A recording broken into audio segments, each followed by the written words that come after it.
तो यार आज का podcast one of the most awaited podcast होने वाला है हमारी ऑडियंस के लिए। सब लोग जानना चाहते थे कि आईपीएल के 2013 के फिक्सिंग केस के पीछे की रियलिटी क्या है। और मैं एज ऑलवेज जो कि हमने अभी कुछ 2-3 पॉडकास्ट करे स्टोरी बेस्ड, उसमें कुछ डायरेक्टिव्स देता हूँ। इस बार भी दोबारा बोलूंगा, इस पार्ट को ध्यान से सुन लेना प्लीज। इस पॉडकास्ट को एक सेटिंग में देखना, स्किप कर करके टाइम स्टैम्प्स को मत देखना, क्योंकि ये पूरा एक स्टोरी की तरह होने वाला है। तो अगर आप एक पार्ट स्किप कर दोगे तो एंड में क्या होगा आपको समझ में नहीं आएगा। सबसे इंपॉर्टेंट बात है। सेकेंडली, वंस अगेन काफी सेंसिटिव इशू होने वाला है ये, तो हम लोग किसी पे ऐसा जजमेंट पास नहीं करना चाहते बिफोर रीचिंग द कंक्लूजन। तो पेशेंटली सुनना पूरे पॉडकास्ट को। एंड और क्या कहना चाहते हो भाई तुम? आई थिंक मैं वही कहूंगा कि जब हमने वो फिक्सिंग वाला पॉडकास्ट निकाला था इंडियन क्रिकेट वाला, उसके बाद सब लोग कह रहे थे आपको सीएसके पे भी बात करनी चाहिए। So this is not just 2013, वो एक्सटेंड होकर 2015 तक जाता है। सीएसके आरआर जो भी आपकी फेवरेट आईपीएल टीम है वो भी इन्वॉल्व है इसके अंदर, तो उसको भी रियलिटी जानेंगे क्योंकि काफी मिस इन्फॉर्मेशन स्प्रेड है ओवर द इंटरनेट। सो उसकी रियलिटी जानेंगे, बट स्टार्ट करते हैं विदाउट वेटिंग फर्दर। एक्चुअली में 2013 पे जाने से पहले हमें बात करनी पड़ेगी कि पूरी जो फिक्सिंग थी आईपीएल में, इसका स्टार्ट कब होता है। एंड टू एवरीवन सरप्राइज, क्योंकि हम खुद सरप्राइज थे जब हमने रिसर्च करनी स्टार्ट करी इस पे। It actually started in 2012। In fact ये जो आईपीएल का पूरा स्कैंडलस एरा है ना, ये जब से इसका इंसेप्शन हुआ तभी से चल रहा है। राइट। जिस तरीके से ललित मोदी बीसीसीआई में घुसकर अपनी जगह बनाकर उन्होंने आईपीएल को लाया, आइडिया से लेके एक्चुअल रियलिटी तक, उसके ऊपर अपने आप में एक बहुत तगड़ा पॉडकास्ट बन सकता है। तो उसको मैं बहुत ज़्यादा एलैबोरेट नहीं करूंगा, बट फिर उनको जिस तरीके से वो पहले आईपीएल चेयरमैन थे, उन्हीं को निकाल दिया गया आईपीएल से। वो जिस रीजंस की वजह से निकाला गया, क्या घोटाला करे, पैसों की हेराफेरी करी, उसके चक्कर में निकाला, वो एक बहुत बड़ा स्कैंडल था। 2012 की तुम बात करो, 2012 में राहुल शर्मा करके एक बहुत रिनाउंड क्रिकेटर थे उस टाइम पे, इंडिया के लेग स्पिनर हुआ करते थे, हमारे अपकमिंग प्लेयर थे, जो कि लोग कहते थे कि हाँ भैया पीयूष चावला है, रह चुके हैं, अमित मिश्रा है साथ में, ये भी एक आ रहे हैं। उनके साथ क्या हुआ था मैं जल्दी से बताता हूँ, ये कुछ एक बेस सेट करने के लिए कि आईपीएल में कितने स्कैंडल्स हो चुके हैं। वो उस टाइम पे सहारा पुणे वॉरियर्स से खेलता था। ओके। एंड वेन पांडे तो तुम जानते होंगे अभी जो आरसीबी से, साउथ अफ्रीका वाले। हाँ, वो दोनों साथ में रात को एक पार्टी में गए एंड वहां पार्टी में ड्रग्स चल रहे थे। ठीक है। और अब वहां पे बाय चांस, एक तो ये किस्मत खराब होती है लोगों की, बाय चांस उस दिन पुलिस ने पकड़ लिया कि यहाँ पे ड्रग्स चल रहे हैं, बिकॉज ऑब्वियसली रात को कई सारी पार्टीज में ड्रग्स चलते होंगे, हर पार्टी में नहीं पकड़ पाती पुलिस। राइट। वो पकड़ लिया एंड वहां पे रेड मार दी। अब फिर वहां पे कुछ ऐसे 90 कुछ लोग थे शायद, उसमें से 86 लोगों ने पॉजिटिव टेस्ट किया था for a variety of drugs, including ये कोकेन वगैरह जो होती है, काफी हाई लेवल की ड्रग्स होती है। एंड उसमें राहुल शर्मा एंड वेन पांडे वहां पे पकड़े गए थे, तो उनकी भी टेस्टिंग हुई थी। और टेस्टिंग मान लो आपने आज रात को कर ली तो अगले दिन रिजल्ट आएगा। तो वो टेस्टिंग हुई, उसके बाद राहुल शर्मा ने खुद प्रेस कॉन्फ्रेंस भी करी अपने घर जाके। एंड क्या मतलब वो बहुत ऑनेस्टली मतलब बोल रहा था इंसान कि यार अगर मैं पकड़ा गया तो मैं तो क्रिकेट खेलना ही छोड़ दूंगा। ओके। ऐसे करके कि मैंने आज तक ना कभी अल्कोहल ना सिगरेट कुछ छुआ। एंड नहीं मतलब मुझे नहीं पता इसके बारे में, मैं जजमेंट पास करना चाहता। एंड अगले दिन पॉजिटिव निकल आया रिजल्ट। तो एंड पता की बात है, उस टाइम पे वो 2012 में श्रीलंका के अगेंस्ट खेलने जा रहे थे इंडिया के साथ। तो ऑलरेडी इंडिया के प्लेयर थे वो, एंड वहां पे उनको बैन नहीं कराया जाता, ऑल्दो पॉजिटिव टेस्ट आया था। अब कई बार फॉल्स पॉजिटिव भी आ जाता है, तो मैं कुछ जजमेंट पास नहीं करना चाहता। And to be very honest, he seemed like a decent guy to me. Okay. But eventually because of injuries उनको वैसे भी वो 1-2 साल के अंदर वो क्रिकेट खेल ही नहीं पाए, काफ़ी सैड एंडिंग थी उनकी। तो ये केस था। फिर 2012 में ही हमें फिक्सिंग के केस और पता चलते हैं। लोगों को लगता है कि 2013 में जो श्रीशांत का केस पॉपुलरली लोग कहते हैं वो पहला केस हुआ है, एक्चुअली में वो सच नहीं है। एंड ये 2012 में हमें कैसे पता चलता है? ऑब्वियसली पता स्टिंग ऑपरेशन से ही चलना था, क्योंकि जब भी फिक्सिंग स्कैंडल की बात होती है हमेशा स्टिंग ऑपरेशंस इन्वॉल्व होते हैं। 2 चीजें होती हैं, तो स्टिंग ऑपरेशन होगा या तो फिर पुलिस बाय चांस टेररिज्म को ट्रैक कर रही होगी एंड ये कर लेंगे। राइट। तो हम देखते हैं क्या इसमें से एक फुलफिल हो रही है, दोनों फुलफिल हो रही है इस केस के अंदर। बट 2012 में ये चीजें निकल के आती हैं। एज यू सेड, चल तो बहुत पहले से रहा था, बट 2012 में स्टिंग ऑपरेशन होता है। आईपीएल के बाद 5 प्लेयर्स होते हैं जिनका स्टिंग ऑपरेशन होता है। एक टीपी सुनिंद्रा थे डेक्कन चार्जर्स से, शलभ श्रीवास्तव थे पंजाब से, मोनीश मिश्रा थे पुणे वॉरियर्स से, अमित यादव थे देन अगेन फिर से पंजाब से, अभिनव बाली थे। वो उस साल आईपीएल खेल नहीं रहे थे, कोई फ्रेंचाइज में थे नहीं वो भी पकड़े गए। हाँ, तो जब इनको स्टिंग ऑपरेशन होता है तो स्पेसिफिकली जो खेल नहीं रहे थे, अभिनव बाली के बारे में पता चलता है कि ये 2009 से स्पॉट फिक्सिंग में इन्वॉल्व थे। उन्होंने इनफैक्ट शायद खुद बोला था स्टिंग ऑपरेशन में कि मैंने 2009 में भी करी थी। राइट। एंड जो बाकी प्लेयर्स थे इनका भी मतलब एक सच जो बाहर है, जो कि हमने अभी ऑफ लेट अनपॉपुलर ओपिनियंस में भी कवर करी हुई है, उनने ये बोला कि ऑक्शन में जितना हमें पैसा दिया गया था, अल्टीमेटली ओनर्स ने हमें ऑक्शन के बाद under the table black money offer करा ज़्यादा। तो जो ये बहुत वाइड स्पेकुलेशन है एक्चुअली में कि अंडर द टेबल ज़्यादा पैसा ऑफर होता है, ये प्रूफ ऑफ कंफर्मेशन है। उस टाइम पे तो होता था एंड मतलब नेचुरली अब उस टाइम पे होता था, तो इट इज़ पॉसिबल कि आज के टाइम पे भी होता हो। इसी के चलते इन प्लेयर्स को बैन कर दिया जाता है। टीपी सुनिंद्रा को लाइफ बैन मिलता है, शलभ श्रीवास्तव को 5 साल का मिलता है, मोनीश मिश्रा को 1 साल का मिलता है, अमित यादव को 1 साल मिलता है, और अभिनव बाली जो कि उस साल किसी भी फ्रेंचाइज से नहीं खेल रहे थे उनको भी 1 साल का बैन और दे दिया जाता है। बट सिंस ये सारे प्लेयर्स, मतलब आप लोग खुद सोच रहे होगे कि इनका नाम तो बहुत ऐसा सुना नहीं, ये बहुत बड़ी न्यूज़ बनी ही इसलिए नहीं थी क्योंकि ये सब डोमेस्टिक प्लेयर्स थे। आई एम श्योर 90% लोगों को ये याद भी नहीं होगा। हमें खुद याद नहीं था। करेक्ट। तो आई थिंक मतलब it is just that thing कि अगर आप बड़े प्लेयर होते तो शायद ये न्यूज़ बहुत ज़्यादा बढ़ के आती, जो कि बाद में 2013 में प्लेयर्स जो इन्वॉल्व थे उनकी आती है। बट 2012 में ये पहले ही निकल के आ गया था एंड सॉर्ट ऑफ एक टोन सेट हो गई थी भाई कि 2013 में जाके शायद कुछ बड़ा हाथ में आए। बिल्कुल। एंड वही होता है अल्टीमेटली। सो मूविंग ऑन, हम लोग अपने नेक्स्ट सेगमेंट पे चलते हैं जहाँ पे हम लोग 2013 का स्कैंडल के बारे में कवर करेंगे कि कैसे वहाँ पे फिक्सिंग हुई थी, कैसे शुरू हुआ एग्जैक्टली। एंड यहाँ पे भी मतलब काफ़ी इंटरेस्टिंग स्टोरी है, सो उसको ध्यान से सुनना। 2013 में सेंट्रल इन्वेस्टिगेशन यूनिट जो है इंडिया की, उसको दिल्ली पुलिस ने एक नंबर दिया था ट्रैक करने को कि भाई इस नंबर पे टेररिस्ट एक्टिविटीज़ हो रही हैं तो आप इसको ट्रैक करो। एंड उस नंबर से रिलेटेड 3-4 और नंबर जो कि भाई जब सब टच में रहते हैं सारे नंबर्स, तो उन सबको ट्रैक करने लग गई इन्वेस्टिगेशन यूनिट जो है। एंड ट्रैक इसलिए कर रही थी कि भाई कोई टेररिस्ट एक्टिविटी ना इन्वॉल्व हो। बट जब उन्होंने कॉल्स सुननी स्टार्ट करी, फोन टैप करने स्टार्ट करे, तो ये इन्फॉर्मेशन उन्हें मिली, ये कॉल्स उन लोगों ने सुनी कि इस पे फिर से क्रिकेट की बात चल रही है। अरे ये एकदम रिकॉल है जो हमने लास्ट टाइम पॉडकास्ट पे किया था फिक्सिंग। आई वुड हाईली अर्ज कि अगर आप लोगों ने नहीं सुना वो पॉडकास्ट तो आप लोग उस पॉडकास्ट को भी सुनिएगा। हाँ, वो हम लोग डाल देंगे डिस्क्रिप्शन में। उसमें भी क्या हुआ था, स्टार्ट कैसे हुई थी 2000 का जो अजरुद्दीन का पॉपुलरली बोलते हैं फिक्सिंग स्कैंडल, कि भाई आप फोन नंबर्स को ट्रैक कर रहे हो for terrorist activity, by chance उस पर क्रिकेट की बातें हो तो आपने सुन ली और पता चल गया तो एक्चुअली फिक्सिंग का भी काम हो रहा है। की बात चल रही है। एग्जैक्टली सेम तरीके से इसमें भी सेम एंड वही again by chance he police को ये पता चलता है कि फिक्सिंग वापस होने वाली है इंडिया में या वापस हो रही है इंडिया में, क्योंकि वो टेररिस्ट एक्टिविटीज़ को कवर करने का ट्राई कर रहे थे बट उसके चक्कर में क्रिकेट की बात आ गई। सो यहाँ से पुलिस को हिंट मिल जाता है एक कि फिक्सिंग होने वाली है क्रिकेट इंडिया के अंदर। देन इसके बाद उसी टाइम पे, एंड ये जो पूरी स्टोरी है ना, ये 2 बेसिकली सिटीज़ में आगे फॉरवर्ड होगी। एक दिल्ली में चल रही होती है और एक मुंबई में चल रही होती है। अभी हमने दिल्ली पुलिस की बात करी, उन्होंने नंबर दिया था ना। मुंबई पे चलते हैं। मुंबई में उसी टाइम के दौरान महाराष्ट्र ATS के जो डीजीपी थे, ATS इनको नहीं पता एंटी टेररिज्म स्क्वाड होती है, उसके जो डीजीपी थे राकेश मारिया, उनको अपने सोर्स से एक कॉल मिलता है एंड वो जो सोर्स है वो उनको एक नंबर देता है जो कि रेगुलरली पाकिस्तान में कॉल्स मार रहा था। मतलब एक दिन में कई बार कॉल्स मार रहे थे पाकिस्तान में। So वो नंबर इस वक्त ऑपरेट इंडिया में कर रहा था। सो नेचुरली मतलब उन लोगों को थोड़ा शक तो होगा ही कि पाकिस्तान क्यों जा रही है इतनी सारी कॉल्स। और महाराष्ट्र पुलिस को ये पता चलता है कि ये जो नंबर है वो उस टाइम पे पाकिस्तानी अंपायर असद रौफ का नंबर था एंड वो असद रौफ IPL में अंपायरिंग कर रहे थे उस सीजन। उस वक्त इंडिया में ही थे। भाई मैंने जो सर पीटा ना ये न्यूज़ जान के कि मतलब पाकिस्तान को आप किस मुंह से अलाउ करो इंडिया में खेलने के लिए।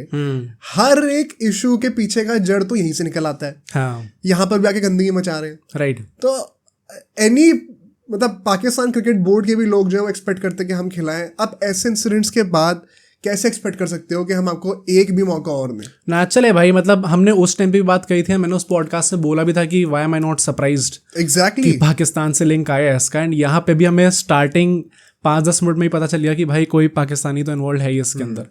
सो जो पूरी वो डिबेट आई थिंक वो होनी भी नहीं चाहिए कायदे से। और इन कॉल्स पे जो ये 12 पाकिस्तान कर रहा था असद रौफ, इसके पीछे का क्या एक रहस्य है, क्या इसका इंपॉर्टेंस है, वो भी आपको आगे पता चलेगा पॉडकास्ट में। राइट। तो आप इस चीज़ को याद रखना कि असद रौफ का नंबर जो है उन लोगों ने ले लिया था और पुलिस उस नंबर को टैप करने लग गई थी।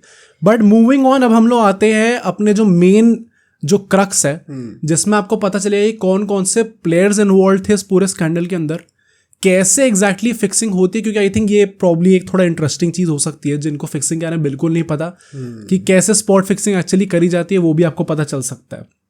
बट अब हम लोग उस पर आते हैं। अब जब ये लोग पुलिस, दिल्ली पुलिस जो है वो इनकी कॉल्स ट्रैक करने लग जाती है, तो उन्हें कॉल्स के अंदर ऐसी टाइप की चीज़ें सुनने को मिलती है कि भाई अपना रिस्टबैंड ठीक कर ले, अपना जो पैंट है उसमें टॉवल टक इन कर ले साइड में, ऐसे टाइप की चीज़ें उन्हें सुनने को मिलती है। एंड स्पेसिफिकली पुलिस को 3 मैचेस के बारे में पता चलता है आईपीएल के। अब उन 3 मैचेस हम लोग एक एक करके चलते हैं कि क्या एग्जैक्टली हुआ था उसके अंदर। सबसे पहला जो मैच होगा वो हमारा होने वाला है Rajasthan Royals versus Pune warriors, जो कि 5 मई 2013 को खेला गया था। एक तो तुमने एक और चीज नोटिस करी है, ये जो पिछली बार भी जो फिक्सिंग स्कैंडल हमने कवर किया था अजुद्दीन वाला, वो भी मई के पीरियड में सब चीजें खुल के निकल के आई थी। ओके, नहीं आई डोंट रिमेंबर एग्जैक्टली। अप्रैल मई का जो महीना है ना, इसी के टाइम पे हुआ था वही सब कुछ। राइट, मतलब ये तो चलो आईपीएल होता ही इस टाइम पे यूजुअली है, तो इसलिए शायद ये चीज़ इस टाइम पे निकल के आई है, बट हाँ कोइंसिडेंस है।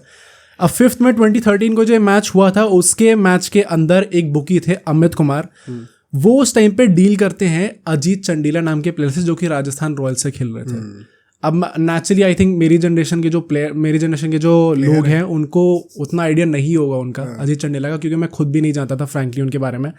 उनके साथ वो डील करते हैं कि आपको अपने ओवर के अंदर 14 रन से ज़्यादा देने हैं, एंड उनको एक इंडिकेशन भी देना है बिफोर स्टार्टिंग दैट ओवर।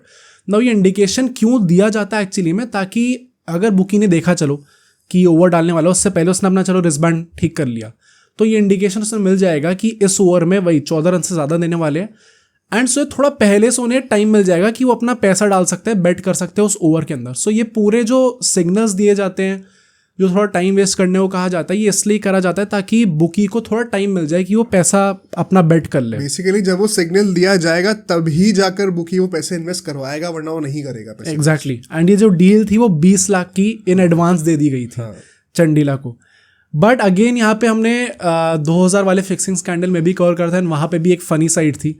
बहुत ट्राई मैं कर रहा हूँ इस पॉडकास्ट को थोड़ा सीरियस बनाने का, बट एक फनी मोमेंट यहाँ पे इसलिए आता है क्योंकि अजीत चंडीला अपने ओवर में 15 रन तो देते ही देते हैं, 14 रन से ज़्यादा देने थे, 15 रन दे देते हैं, बट वो सिग्नल देना भूल जाते हैं। उनसे कहा ये था कि मैं अपनी टी शर्ट ऊपर नीचे करूंगा और ओवर डालने से पहले एक बार ऊपर देखूंगा।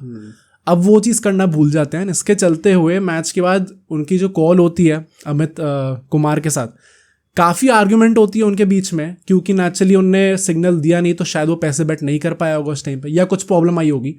इसके चलते काफ़ी आर्ग्यूमेंट होती है, एंड अमित कुमार कहता है कि भाई तुम्हें पैसे वापस करने पड़ेंगे। और ये बाय द वे हम नहीं कह रहे हैं, ये सब चीजें कॉल्स पे ट्रैक करी हैं। हाँ रिटर्न है पूरा। एंड मैं नाम भी कोट कर सकता हूँ, नीरज कुमार करके एक आईपीएस ऑफिसर है, एक्स दिल्ली कमिश्नर थे उस टाइम पे थे, एंड उनके अंडर ही पूरा ऑपरेशन एग्जीक्यूट हुआ था। एंड आप चाहो तो अगर हम लोग इसकी बात अभी आगे भी करेंगे, आप यूट्यूब पे सर्च कर सकते हो, इंडिया टीवी की एक वीडियो है जिसपे 29 मिनट्स कुछ की है, जिसपे नीरज कुमार ने पूरा जब पहली बार एक्सपोज किया था तो प्रोजेक्टर लगा के एक पूरी प्रेजेंटेशन दी थी अपनी पूरी पुलिस फोर्स के साथ, उसमें ये सब रिवील्ड है, तो आप खुद भी वेरीफाई कर सकते हो। तो जब वो आर्ग्यूमेंट होती है, अमित कुमार पैसे वापस मांगते हैं उनसे, तो उन्हें अल्टीमेटली चंडीला को 20 लाख जो एडवांस दिए गए थे वो उन्हें वापस करने पड़ते हैं। तो ये एक थोड़ा सा वापस कर देते हैं। हाँ पैसे वापस करने पड़ते हैं उन्हें।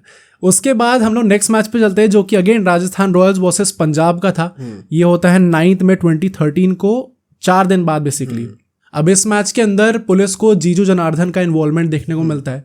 जीजू जनार्दन कौन एग्जैक्टली थे? वो एक एक्स केरला क्रिकेटर थे जो कि क्रिकेट में अल्टीमेटली फेल करने के बाद फिक्सर बन गए थे। अब इनकी भी एक एग्जैक्ट रियलिटी क्या है, क्या पहचान है, कैसे ये बहुत बड़ी तरीके से इन्वॉल्व हो सकते हैं इसके अंदर, वो हम आगे जाके इसका खुलासा करेंगे, तो आप उसको ध्यान से सुनिएगा। जीरू जनार्दन का इन्वॉल्वमेंट जो इन्हें पता चलता है, उसके बाद वो देखते हैं कि इसकी कॉन्वर्सेशन किसके साथ हुई थी ना। कॉन्वर्सेशन एक्चुअली हुई थी between Jiju and a bookie named Chandresh Patel. ठीक है, तो इसमें कोई प्लेयर एग्जैक्टली इन्वॉल्व है नहीं, बट इन दोनों के बीच में कॉल होती है। चंद्रदेश पटेल जो है वो जीजू से कहते हैं कि तुम्हें जाके श्रीसंत को बोलना है। श्रीसंत जो कि भाई जिसने 2007 वर्ल्ड कप का कैच पकड़ा था, चैंपियन 2 बार। एंड वही ना, ये आई थिंक ये पूरा स्कैंडल सबसे सिनोनिमस श्रीसंत के नेम से ही है, क्योंकि सबसे बड़े नाम वही इन्वॉल्व थे उसके टाइम पे। सो चंद्रदेश पटेल जीजू जनार्दन से कहते हैं कि आपको श्रीसंत को जाके बोलना है कि उन्हें अपने सेकेंड ओवर के अंदर 14 रन से ज़्यादा देने। एंड उसके बाद वो कहते हैं कि आपको इंडिकेशन ऐसे देना है कि ओवर से पहले थोड़ी एक्सरसाइज करो, एंड एक वो टॉवल साइड में टक इन करो, एंड ऑल्सो ओवर डालने से पहले आप फील्डिंग सेट करने में थोड़ा ज़्यादा टाइम लो. देन अगेन ये सब इसलिए कहा जाता है ताकि टाइम एक्स्ट्रा मिल जाए बुकी को पैसे प्लेस बेट करने के लिए. तो ये सब उनसे कहा जाता है. एंड नेचुरली एक्सपेक्टेड ये था कि जीरू जनार्दन ने जाके श्रीशंत से बोला होगा. तो उसके बाद जीरू जनार्दन से कहते हैं कि भाई वो कुछ अनयूजुअल नहीं करेगा, वो मतलब फालतू के जो फील्डिंग सेट करने को कहा जा रहा है या फिर एक्सरसाइज ज़्यादा करने को कहा जा रहा है, क्योंकि ऑब्वियसली उस पर थोड़ा शक ज़्यादा बनता. बट नोट हाउ इसमें अभी तक श्रीशांत कहीं नहीं बोले जा रहे हैं. हाँ, वो खुद बात नहीं कर रहे हैं. जो ये बात है बुकी और जीरू जनार्दन के बीच में हो रही है. और वो कहते हैं कि वो बस साइड में टॉवल टक इन कर लेगा एंड इससे आपको इंडिकेशन मिल जाएगा. ये डील जो थी वो 40 लाख की थी. एंड एक रियलिटी इसकी ये है कि इस ओवर के अंदर एक्चुअली में सिर्फ 13 रन दिए जाते हैं. अब इसका भी एग्जैक्टली क्या मतलब हो सकता है उसको भी हम आगे जाके अनकवर करेंगे. बट एक ये थोड़ी स्लाइट सॉर्ट ऑफ आप कह सकते हो एक लूप होल देखने को मिल रहा है यहाँ पे कि एक्चुअली में 14 रन से ज़्यादा देने की 14 रन से ज़्यादा देने की आपकी बेट हुई थी या डील हुई थी. अल्टीमेटली आपने दिए सिर्फ 13 रन उसके अंदर. और कोई भी कॉल ऐसी है बाद में ट्रैक भी नहीं हुई जिसमें उससे पैसे वापस मांगे गए हो. हाँ ट्रू. जैसे कि अजीत चंडीला से मांगे गए. हाँ बट इसके साथ ही यहाँ पे इसी मैच के अंदर चंडीला भाई साहब भी आ जाते हैं और वो अपनी जो डील जिसमें उन लोगों ने मिस्टेक कर दी थी लास्ट मैच में वो इस मैच के अंदर पूरी कर देते हैं. 14 रन दे देते हैं अपने ओवर में और वो टी शर्ट ऊपर नीचे भी कर लेते हैं.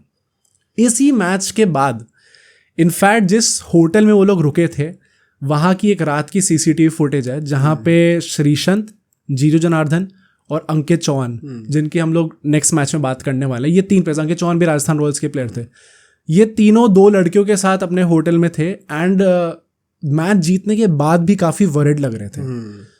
सो देन अगेन आप इसको भी एक सॉर्ट ऑफ एक मतलब कहानी बना सकते हो अपने मन के अंदर कि क्या एग्जैक्टली इसका सिग्निफिकेंस होगा. But this is just a piece of information जो मैं आपको दे रहा हूँ. इसका लोग कहते हैं शायद CCTV फुटेज भी थी ना. CCTV फुटेज ही थी, वही कह रहा हूँ मैं. ऑल्दो वो हम एक्सेसिबल तो नहीं है हम लोग को पब्लिक डोमेन में, मतलब पुलिस को मिली होगी एंड उसके naturally as per the records कहते तो हैं. राइट. मूविंग ऑन, जो हमारा नेक्स्ट मैच है जो लास्ट मैच है दैट वाज ऑन 15 मई 2013. ये मैच था between Rajasthan Royals and Mumbai Indians 6 दिन बाद अपने लास्ट मैच के. ये तब की बात है जब ग्लेन मैक्सवेल मुंबई से खेला करता था. अच्छा ओके. तो उस मैच के अंदर चंडीला तो खेल नहीं रहे थे, ऑलरेडी वो बाहर थे. तो उन्होंने बुकीज से कहा कि देखो मैं तो खेल नहीं रहा, जो तुम्हारा काम है वो एक और प्लेयर है अंकित चौहान जिनका भी मैंने नाम लिया था, वो तुम्हारा काम कर सकते हैं. तो उनके बीच में अब डील होती है. पुलिस ने जो कॉन्वर्सेशन रिकॉर्ड करी थी वो भी चंडीला और अंकित के बीच में थी. इसमें बुकी वाला इन्वॉल्व नहीं था, इसमें 2 प्लेयर्स के बीच की कॉन्वर्सेशन है.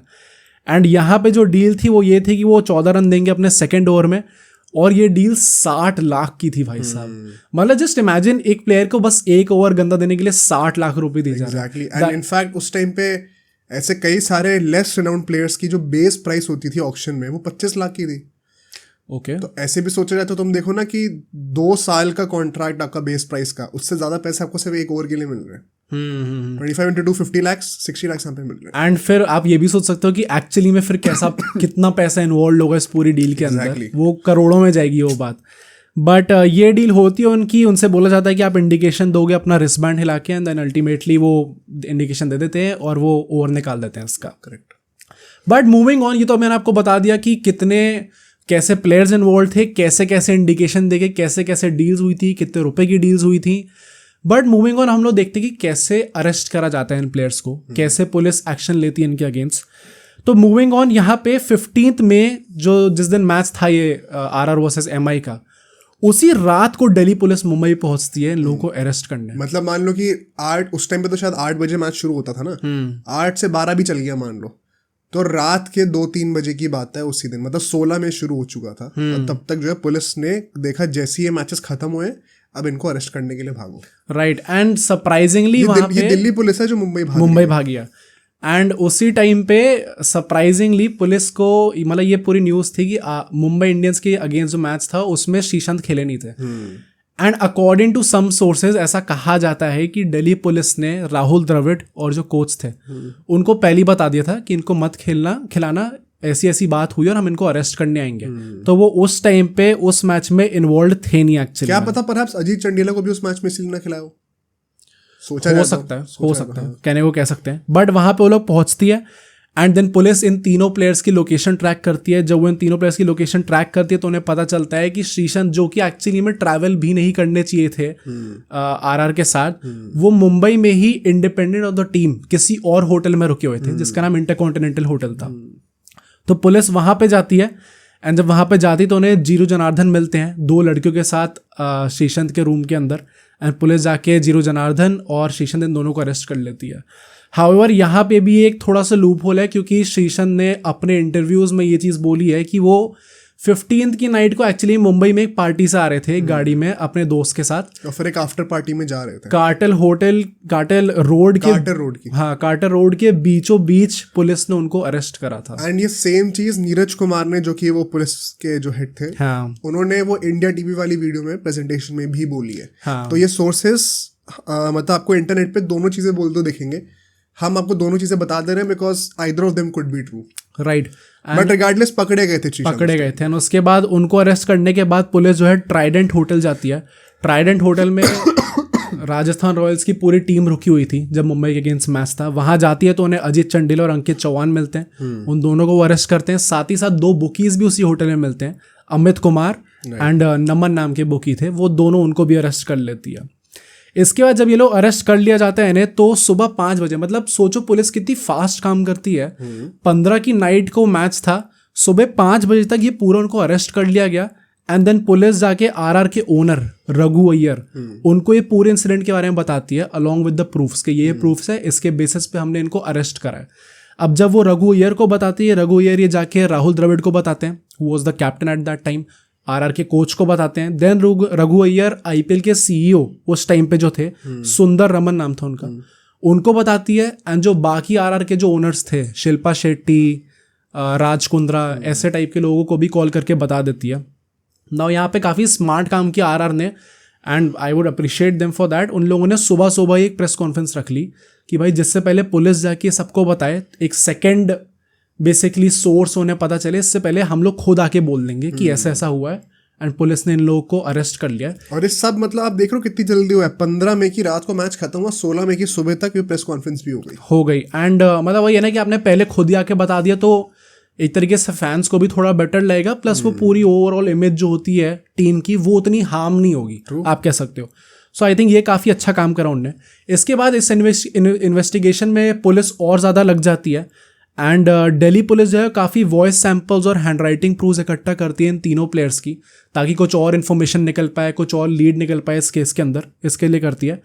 एंड दिल्ली पुलिस ये रिवील करती है कि श्रीशांत ने अराउंड 2,50,000 खर्च करे थे रिसेंटली काफ़ी इलेक्ट्रॉनिक डिवाइसेस और एक्सपेंसिव क्लोथिंग में, मुंबई के अंदर ही किसी स्टोर में। ऑल्दो वंस अगेन अगर हम लोग थोड़ा इस पे सोचें एक बार, क्या ये कोई वैलिड प्रूफ है देने के लिए कि मतलब वो फिक्सिंग करी गई है, क्योंकि इतने पैसों से इलेक्ट्रॉनिक गैजेट्स एंड कपड़े खरीदे गए? Because a guy who was playing for India at that point of time, अभी हम लोग आगे बात भी करेंगे, जैसे श्रीशांत ने कहा है कि मेरे एक्चुअली में जो अर्निंग थी उस टाइम पे वो इतनी थी कि मैं क्यों ये सब करूँगा। हाँ, तो क्या कोई मोटिव है रियली, एंड क्या आप इससे जस्टिफाई कर सकते हो, या फिर हम लोग बस इसको एज अ कोर्ट लेके चल रहे हैं कि अच्छा ये सब रिपोर्ट में मेंशन था? आई थिंक वेरी ऑनेस्टली, वैसे तो आप एक नंबर देखोगे तो आपको लगेगा भाई एक क्रिकेटर की सैलरी के हिसाब से क्या ही इसमें है, बट मे बी अगेन ये इतनी इन्फॉर्मेशन, डिटेल इन्फॉर्मेशन अवेलेबल नहीं इंटरनेट पे, बट प्रॉब्ली ऐसा हो सकता है कि with in a span of few hours आपने इतना खर्च कर दिया हो जिसको लेके थोड़े क्वेश्चंस उठे हो। तो मे बी ये एक पॉसिबल आपको रियलिटी लग सकती है कि हो सकता है ऐसा कुछ हुआ हो, बट हाँ अगर हम लोग एक नॉर्मल नज़रों से देखें तो आपको लगेगा क्रिकेटर के लिए अगर उसने 2.5 लाख खर्च कर भी दिए तो क्या बहुत बड़ी बात तो नहीं है एग्जैक्टली। तो हाँ, कितनी एग्जैक्टली वायबिलिटी है इस पूरी चीज़ की, कितना सीरियसली आपको इस चीज़ को लेना चाहिए, वो देन अगेन वो आपके इंटरप्रिटेशन पर डिपेंड करता है। बट पुलिस जब ऐसे केसेस में लगी होगी तो शायद उन्हें थोड़ा एक सस्पिशियस लगा होगी। प्लस वो तो जो फाइंडिंग्स मिलेंगी वो हर चीज़ कोट करेंगे। बट मेरा बस पॉइंट ये था कहने का कि एक बंदा जो कि इंडिया के लेवल का क्रिकेटर है, इंटरनेशनल क्रिकेटर है, उसको जितना पैसा मिल रहा होगा उसके लिए शायद इतनी बड़ी बात नहीं होगी। अगर कोई डोमेस्टिक प्लेयर होता, वो इतने पैसे खर्च कर रहा होता, तो एक सस्पेशन ज़्यादा आता शायद। राइट, बट दिल्ली पुलिस इसकी और इन्वेस्टिगेशन के लिए बैंगलोर जाती है एंड बैंगलोर में उन्हें काफ़ी सरप्राइजिंग चीज़ पता चलती है। जब पुलिस बैंगलोर जाती है तब उन्हें पता चलता है कि S36 sports and entertainment private limited करके एक कंपनी थी वहाँ पे, जो कि श्रीशांत के नाम पर रजिस्टर्ड थी। एंड इस कंपनी के मेमोरेंडम में जब आप उसके फ्यूचर प्लान्स देखते हो कि कंपनी कैसे और ग्रो करना चाहती है आगे, तो उसमें 3-4 चीज़ें मेंशन थी. कोचिंग सेंटर्स थे, फिटनेस सेंटर्स थे, and then finally betting houses थे. नाउ बेटिंग हाउसेस पे आपको मेन फोकस यहाँ पे डालना चाहिए. एंड उस टाइम पे जो कोच थे उनके, जिनका जो श्रीशांत के बाद सबसे ज़्यादा मेजोरिटी शेयर जो थे वो उनके कोच के ही थे. श्रीशांत के जो कोच थे, राइट, उन्होंने आके ओपनली बोला था कि भाई ये जो बेटिंग प्लान्स है, पहली बात तो ये फ्यूचर के है, अभी तो कुछ करा नहीं. सेकेंडली हम लोग तो ये प्लान फॉरेन कंट्रीज में जाके इम्प्लीमेंट करने वाले थे जहाँ पे बेटिंग लीगलाइज्ड है. सिर्फ इंडिया के अंदर लीगल है, बाहर लीगलाइज्ड है ये चीज़, तो हम बाहर जाके करने वाले थे. Which is kind of valid too. I think वही वैलिड है, बट वही एक लूप होल है. हो सकता है कि यहीं की प्लान्स हो. हाँ, मतलब हाँ, वो इंसान तो इस तरीके से बोल सकता है कि हम तो बाहर ही करने वाले थे. हाँ. क्योंकि this is not the first time that we are seeing this. कई लोग होते हैं, कई सेलिब्रिटीज होते हैं जो कि ये बेटिंग वाले काम में कर रहे होते हैं, एंड वो बाहर लीगल होता है तो बाहर कर रहे होते हैं, कोई क्वेश्चन भी नहीं करता है. हाँ. तो शायद श्रीशांत का एक्चुअली में वही प्लान हो, बट जिसको शक करना है वो तो सोचेगा कि अच्छा भाई एक्चुअली में क्या ये एक शेडी एक्टिविटी थी जो कि इंडिया में होने वाली थी. हाँ, एंड इंडिया में अगर आप बेटिंग का नाम ले भी लो तो भी आपको वही लगेगा ना कि तुरंत आपकी इमेज थोड़ी खराब होने लग जाती है. हाँ, जैसे आप बेटिंग का नाम लेते हो तो नेचुरली ये चीज़ निकलती है. इसी टाइम पे श्रीशांत के फादर जो थे वो आके कहते हैं कि श्रीशांत को स्केपगोट बनाया जा रहा है by none other than Mahendra Singh Dhoni and Harbhajan Singh. Although उनने लेटर मीडिया में आके इस चीज़ को डिनाई करा था, बट ये चीज़ उन्होंने उस टाइम पे बोली थी. And I think this is a very nice way to move on to our next segment, जहाँ पे हम लोग बात करने वाले हैं कि कैसे इस पूरे सीन के अंदर CSK आती है. क्योंकि अभी तक क्या लग रहा है कि ये बात तो रिस्ट्रिक्टेड है सिर्फ राजस्थान रॉयल्स तक, एंड मोर स्पेसिफिकली अभी श्रीशांत की बात हो रही है क्योंकि सबसे बड़े नाम वही हैं. हाँ. और अभी ये सब 2013 की बातें चल रही हैं. तो CSK आउट ऑफ नोवेयर इसमें क्यों बैन हुई है ज़बरदस्ती में. एंड पता है काफ़ी सारे CSK फैंस ये भी जेन्युइनली बिलीव करते हैं कि CSK को फालतू में बैन करा गया. ओके. कि मतलब एक्चुअली में हमने कुछ करा नहीं था, इतना कुछ फॉल्ट था नहीं हमारा, बट काइंड ऑफ हमें एक स्केपगोट बना के बैन कर दिया गया है क्योंकि ये conspiracy was too big. Although इसके पीछे की सच्चाई क्या है वो अभी हम लोग एक्सपोज कर देंगे. एंड क्या MS धोनी इन्वॉल्व हैं इसमें, ये भी एक बहुत बड़ा क्वेश्चन है जो कि मुझे, जब मैंने रिसर्च करना शुरू किया था इस पॉडकास्ट के लिए, तो मेरे लिए कोई क्वेश्चन था नहीं कि धोनी का कोई इन्वॉल्वमेंट क्यों ही होगा. हाँ, मतलब मैंने उस टेंजेंट पे सोचा ही नहीं था. बट जब हमने फिर आर्टिकल्स पढ़ने शुरू करे, प्रूफ्स देखे, वीडियोस देखे, तो काफ़ी लोगों ने धोनी को कोट पता नहीं क्यों कर रखा है. एंड शायद उस CSK के कैप्टन है इसलिए उनको कोट कर रखा है.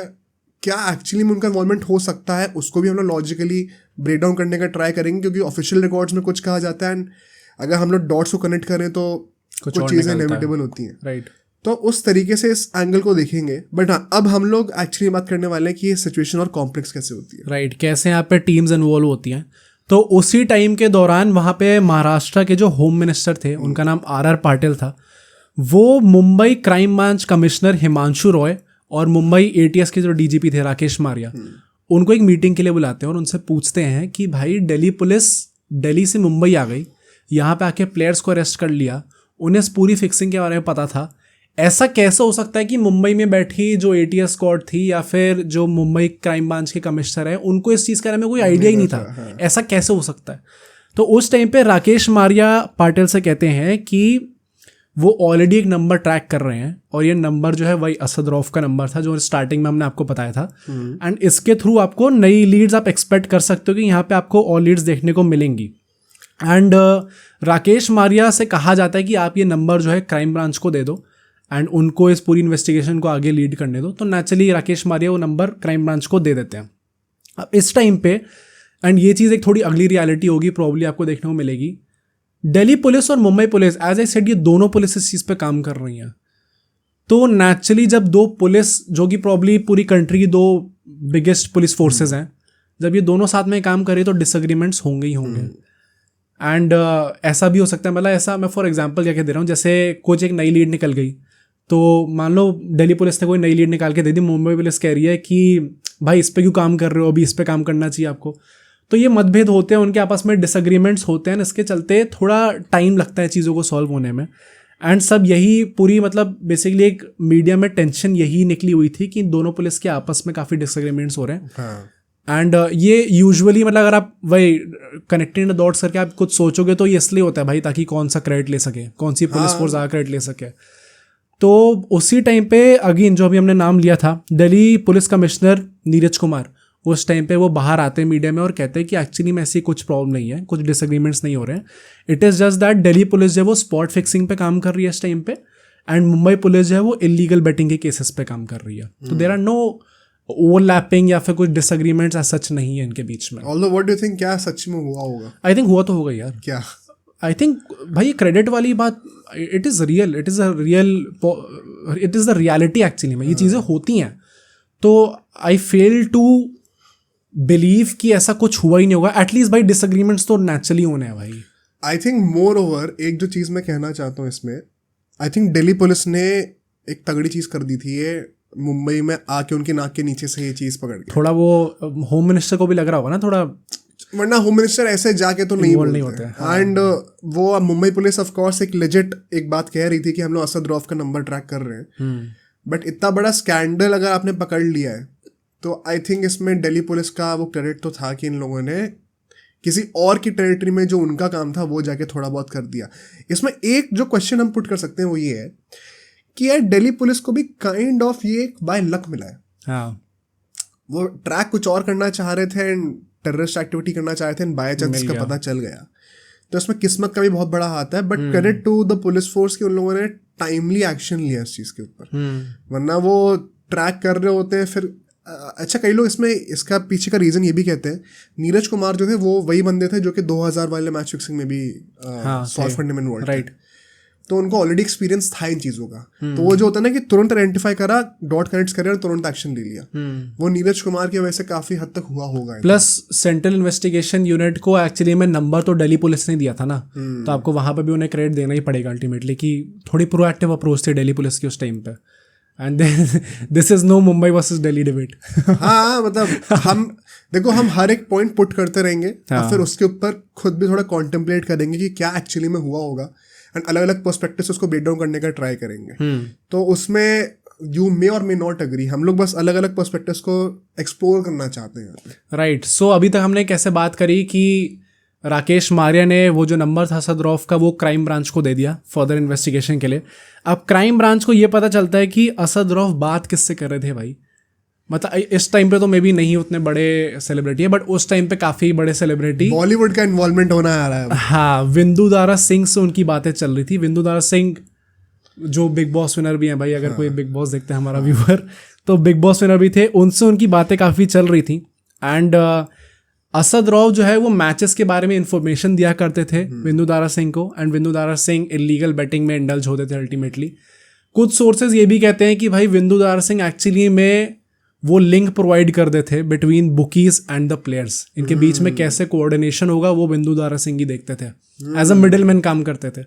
तो ये भी एक सोर्स कहता है, बट विंदु दारा सिंह इस पूरी चीज़ के अंदर इन्वॉल्व थे। And with in just 4 days after Sreesanth and all the players got arrested, 16th को वो लोग पकड़े गए थे, एंड 20th को विंदु दारा सिंह को भी अरेस्ट कर लिया जाता है। बहुत ये क्रेडिट जाता है दोनों पुलिस फोर्स को, बहुत तेज एक्शन लिया। एंड जितनी बड़ी स्टोरी है, जितने लोग इन्वॉल्व हैं, सबको एटलीस्ट सुनने में तो यही लग रहा होगा कि चलो इसमें टाइम लगा होगा, चलो 15-20 दिन हो गए होंगे, बट वो 4 दिन के अंदर ये पूरी चीज़ हो चुकी थी। तो then again credit to our police system जो भी है कंट्री के अंदर। तो मुंबई पुलिस विंदु दारा सिंह को अरेस्ट कर लेती है। जब अरेस्ट करती है उसके बाद वो असद रौफ को भी अरेस्ट करने जाते हैं, और तब उन्हें पता चलता है कि श्रीशंत जब अरेस्ट हुए थे उसके तुरंत बाद जो है असद रौफ वापस पाकिस्तान भाग गए अपना वहाँ पे, ताकि कोई पकड़ ना पाए उनको। लॉ ऑफ लैंड वहाँ पे इंडिया का अप्लाई होगा नहीं। हाँ, सो असद रौफ अल्टीमेटली पुलिस के हाथ आए नहीं। अपेरेंटली उनको बैन भी कर दिया गया इसके बाद, आईसीसी ने तो बैन कर दिया था। बट वैसे मतलब जो पॉसिबली जो एक्चुअली में जस्टिस होनी चाहिए थी वो शायद नहीं हो पाई इसके चक्कर में, क्योंकि वो आइडिया तो यहाँ के जेल में होना चाहिए था। हाँ, होना चाहिए था, बट वो भाग गए पाकिस्तान वापस। बट विंदु दारा सिंह अब जो रिवील करते हैं इसमें टीम्स आएंगी एंड अंडरवर्ल्ड का भी हाथ होगा।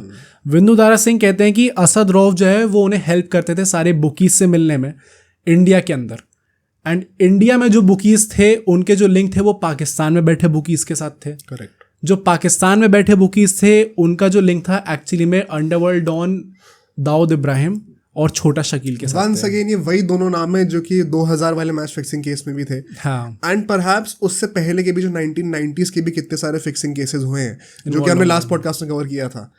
हर एक फिक्सिंग के केस का जो आप डॉट्स कनेक्ट करके अगर बैकड्रॉप पे जाओगे तो बैकएंड पे कौन सा बंदा है जो कि इनका पूरा पिन मास्टर है, वो एक्चुअली में दाऊद इब्राहिम ही निकल के आता है बार बार। हाँ, मैं वही कहूँगा कि छोटा शकील, दाऊद इब्राहिम, ये दोनों बहुत ही बड़े गैंगस्टर्स थे उस टाइम पे। काफ़ी नाम होता था इन लोगों का मीडिया में। एंड सरप्राइजिंग पार्ट ये है कि जब इनका नाम निकल के आता है, अब वह ये कि कुछ इनसाइडर इन्फॉर्मेशन शायद पहुंची उन लोगों के पास, क्योंकि ये लोग इतने ज़्यादा डीप रूटेड है इनके कनेक्शंस पूरे इंडियन सिस्टम में भी। उन्हें ये चीज़ पता चलती है और छोटा शकील टाइम्स ऑफ इंडिया के जर्नलिस्ट को खुद कॉल करते हैं और उनसे कहते हैं कि भाई अब इन सब चीज़ों में इन्वॉल्व नहीं है। भाई मीन्स दाऊद इब्राहिम, भाई अब इन चीज़ों में इन्वॉल्व नहीं है एंड अब हम लोग सिर्फ रियल एस्टेट का काम करते हैं। अब इसके ऊपर जरा बात करते हैं। छोटा शकील दाऊद इब्राहिम और अपना नाम इसमें से क्यों हटाना चाहेगा? हाँ, और सामने से खुद क्यों कॉल करेगा? एक वो पॉइंट वैलिड होगा ही होगा लोगों का कि भाई इतने बड़े गैंगस्टर्स है तो इन्हें क्या डर एक्चुअली में, क्योंकि ये लोग ऑलरेडी इतनी ज्यादा चीजों में इन्वॉल्व हैं। आपकी इतनी पहुंच है कि आपको पता भी चल गया कि विंदु दास सिंह ने कन्फेस कर दिया है। आप खुद आके टाइम्स ऑफ इंडिया के जर्नलिस्ट को कॉल करके बोल लो कि हम इसमें इन्वॉल्व नहीं है। आई थिंक सिंस ये लोग ऑलरेडी इतनी चीज़ों में इन्वॉल्व हैं, मे बी, मतलब देन अगेन ये बहुत एक वाइल्ड या फिर बहुत आप वेग भी कह सकते हो, लो एफर्ट आप एक प्रेडिक्शन कह सकते हो। आई थिंक ऐसा हो सकता है कि वो एक अनवांटेड अटेंशन ना चाहते हो, क्योंकि 2000 वाले स्कैंडल में इनका नाम आया था तो डेफिनेटली कुछ ना कुछ तो प्रॉब्लम में लोग पड़े होंगे, हाइडिंग में जाना पड़ा होगा, थोड़ा ज़्यादा अंडरग्राउंड रहना पड़ा होगा, कुछ ना कुछ तो इनकी बात होगी।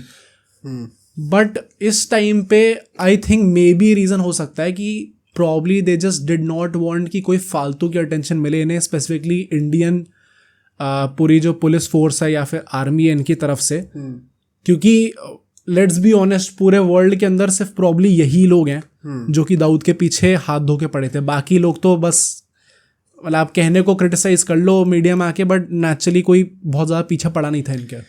हम लोगों ने ये चीज़ ऑफ कैमरा भी डिस्कस कर रहे थे हम लोग जब नोट्स बना रहे थे। मेरा सिंपल एक जो काउंटर था वो इसके लिए यही था कि जो लोग टेररिस्ट एक्टिविटीज़ में इन्वॉल्व रहे हैं, जो लोग बॉम्ब ब्लास्ट करा के लोगों को जान से मार दे रहे हैं, उनको उनके लिए मतलब जहाँ पे लोग मर रहे हैं ना, उसके सामने मैच फिक्सिंग बहुत ही टुच्ची चीज़ है। यहाँ पे लाइफ थ्रेट है ना, लोगों की लाइफ, मतलब when lives are at stake, वो पैरामाउंट इंपॉर्टेंस है बचाना हमारे लिए। मैच फिक्सिंग जैसी चीज़ एक लग्जरी है भाई। क्रिकेट हो रहा है तो मैच फिक्सिंग हो रही है, जान नहीं रहेगी ना तो क्रिकेट ही नहीं होगा। तो जो लोग लोगों की जान लेने में लगे हुए हैं और फिर ओपनली उसके लिए कितनी बार तो इन लोगों ने वो भी ले रखी है।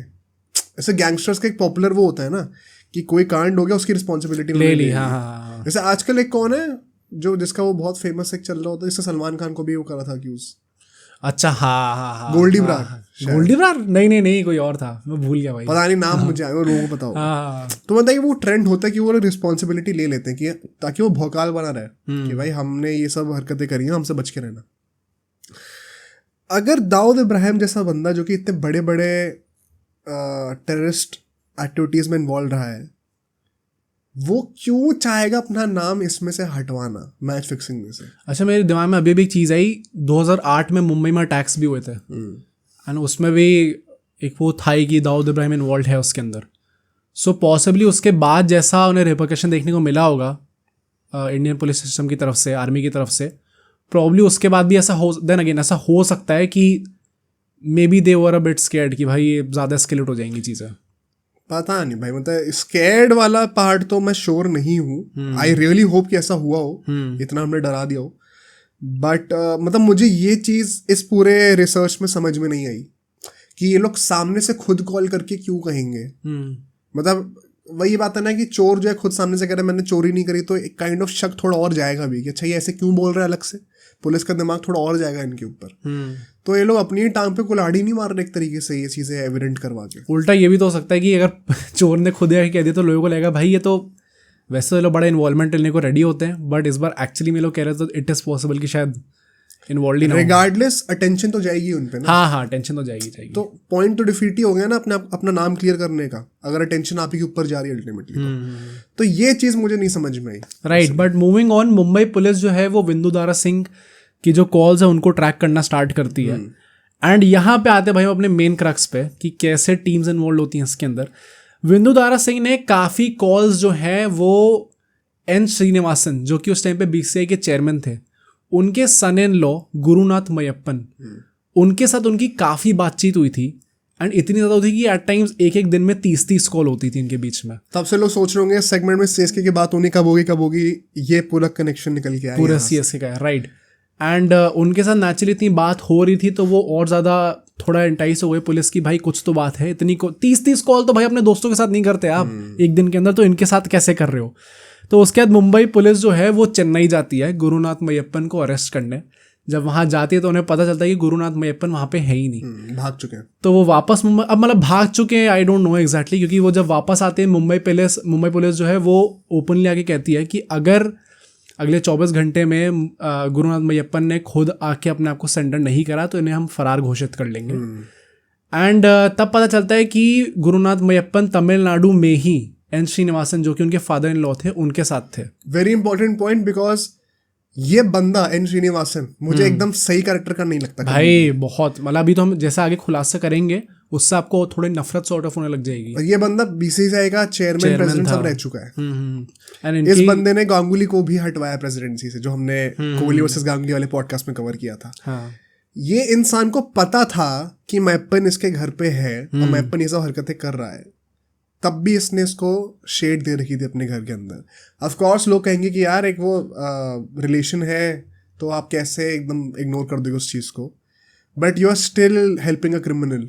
नहीं, still helping a criminal. Srinivasan जिनको नहीं पता वो सीएसके के ओनर है इस टाइम पे।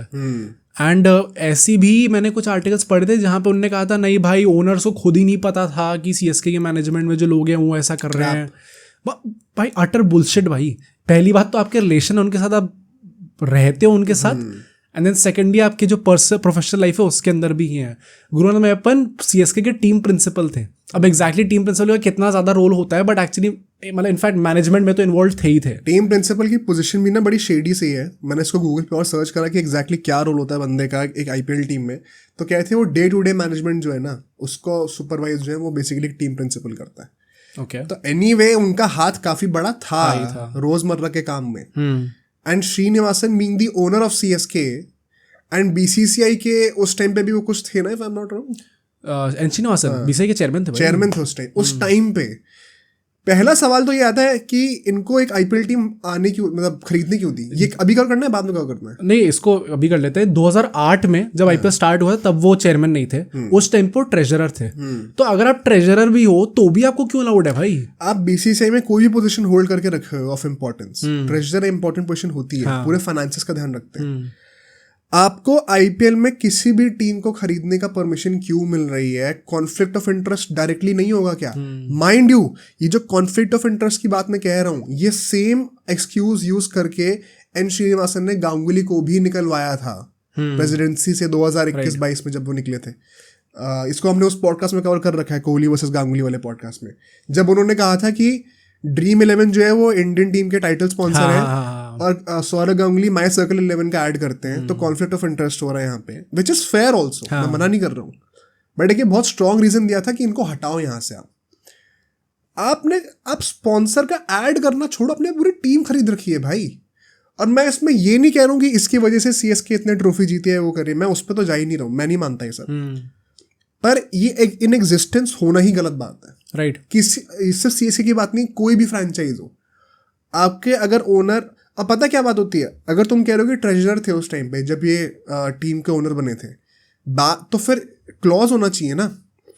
अगर आप एक टीम के ओनर हो तो आप बीसीसीआई के चेयरमैन नहीं बन सकते, और अगर चेयरमैन बन गए तो आपको अपना स्टेक जो है रिलीज करना पड़ेगा। जैसे अभी क्या होता है, कोच के लिए भी तो यही होता है। गौतम गंभीर, केकेआर और बीसीसीआई इंडियन टीम का दोनों का कोच क्यों नहीं बन रहे? क्योंकि possibility of conflict of interest हो सकती है कि भाई वो बंदा केकेआर का भी कोच है, तो शायद एक पर्सनल बायस बन जाए कि यार अच्छा ये प्लेयर्स को मैं जानता हूँ अच्छे से, इनको मैं इंडियन टीम में भी ले आता हूं। और वो अनइंटेंशनली बन जाएगा। हाँ, ये नहीं कि जानबूझ के करा जा रहा है। तो ये चीज आप हेड कोच के पोजीशन के लिए कह रहे हो, बीसीसीआई के चेयरमैन के लिए नहीं करोगे ये आप? कितना फ्लॉड है सिस्टम और कितना गलत ये चीज हुई है एक्चुअली में। एंड जब वो खुद इन्वॉल्व थे इसके अंदर, उनके सन इन लॉ भी इन्वॉल्व थे, तो आप नेचुरली और ज्यादा क्वेश्चन उठाओगे पूरी फ्रेंचाइज के ऊपर। हाँ। जो भी उनकी, ये एक अनफॉर्चुनेट होता है कि जब उसके टाइम पे जितनी भी सक्सेस होती है फिर वो सीएसके की पूरी सक्सेस पे ही आप क्वेश्चन उठाने लग जाओगे कि ये तो भाई पूरी सक्सेस ही इनकी इसकी वजह से आई है क्योंकि ये बीसीसीआई में पहुंचे हुए थे इनके लोग। बट जब वो ऐसा डिक्लेयर करती है मुंबई पुलिस कि हम इनको फरार घोषित कर देंगे, तब मैयप्पन मुंबई आते हैं, मुंबई में आके अरेस्ट होते हैं। एंड देन जब वो अपनी खुलासा करना स्टार्ट करते हैं पुलिस कस्टडी में, तो वो भी आपको थोड़ी सरप्राइजिंग लगेगी। मैयप्पन से जब क्वेश्चनिंग होती है तब पुलिस को ये पता चलता है कि मैयप्पन इलीगल बेटिंग में 2011 से इन्वॉल्व है। मतलब 2013 में ये पूरी कस्टडी की क्वेश्चनिंग हो रही है एंड वो 2 साल और पहले 2011 से मैयप्पन इलीगल बेटिंग में इन्वॉल्व थे। तो ये पहला खुलासा होता है।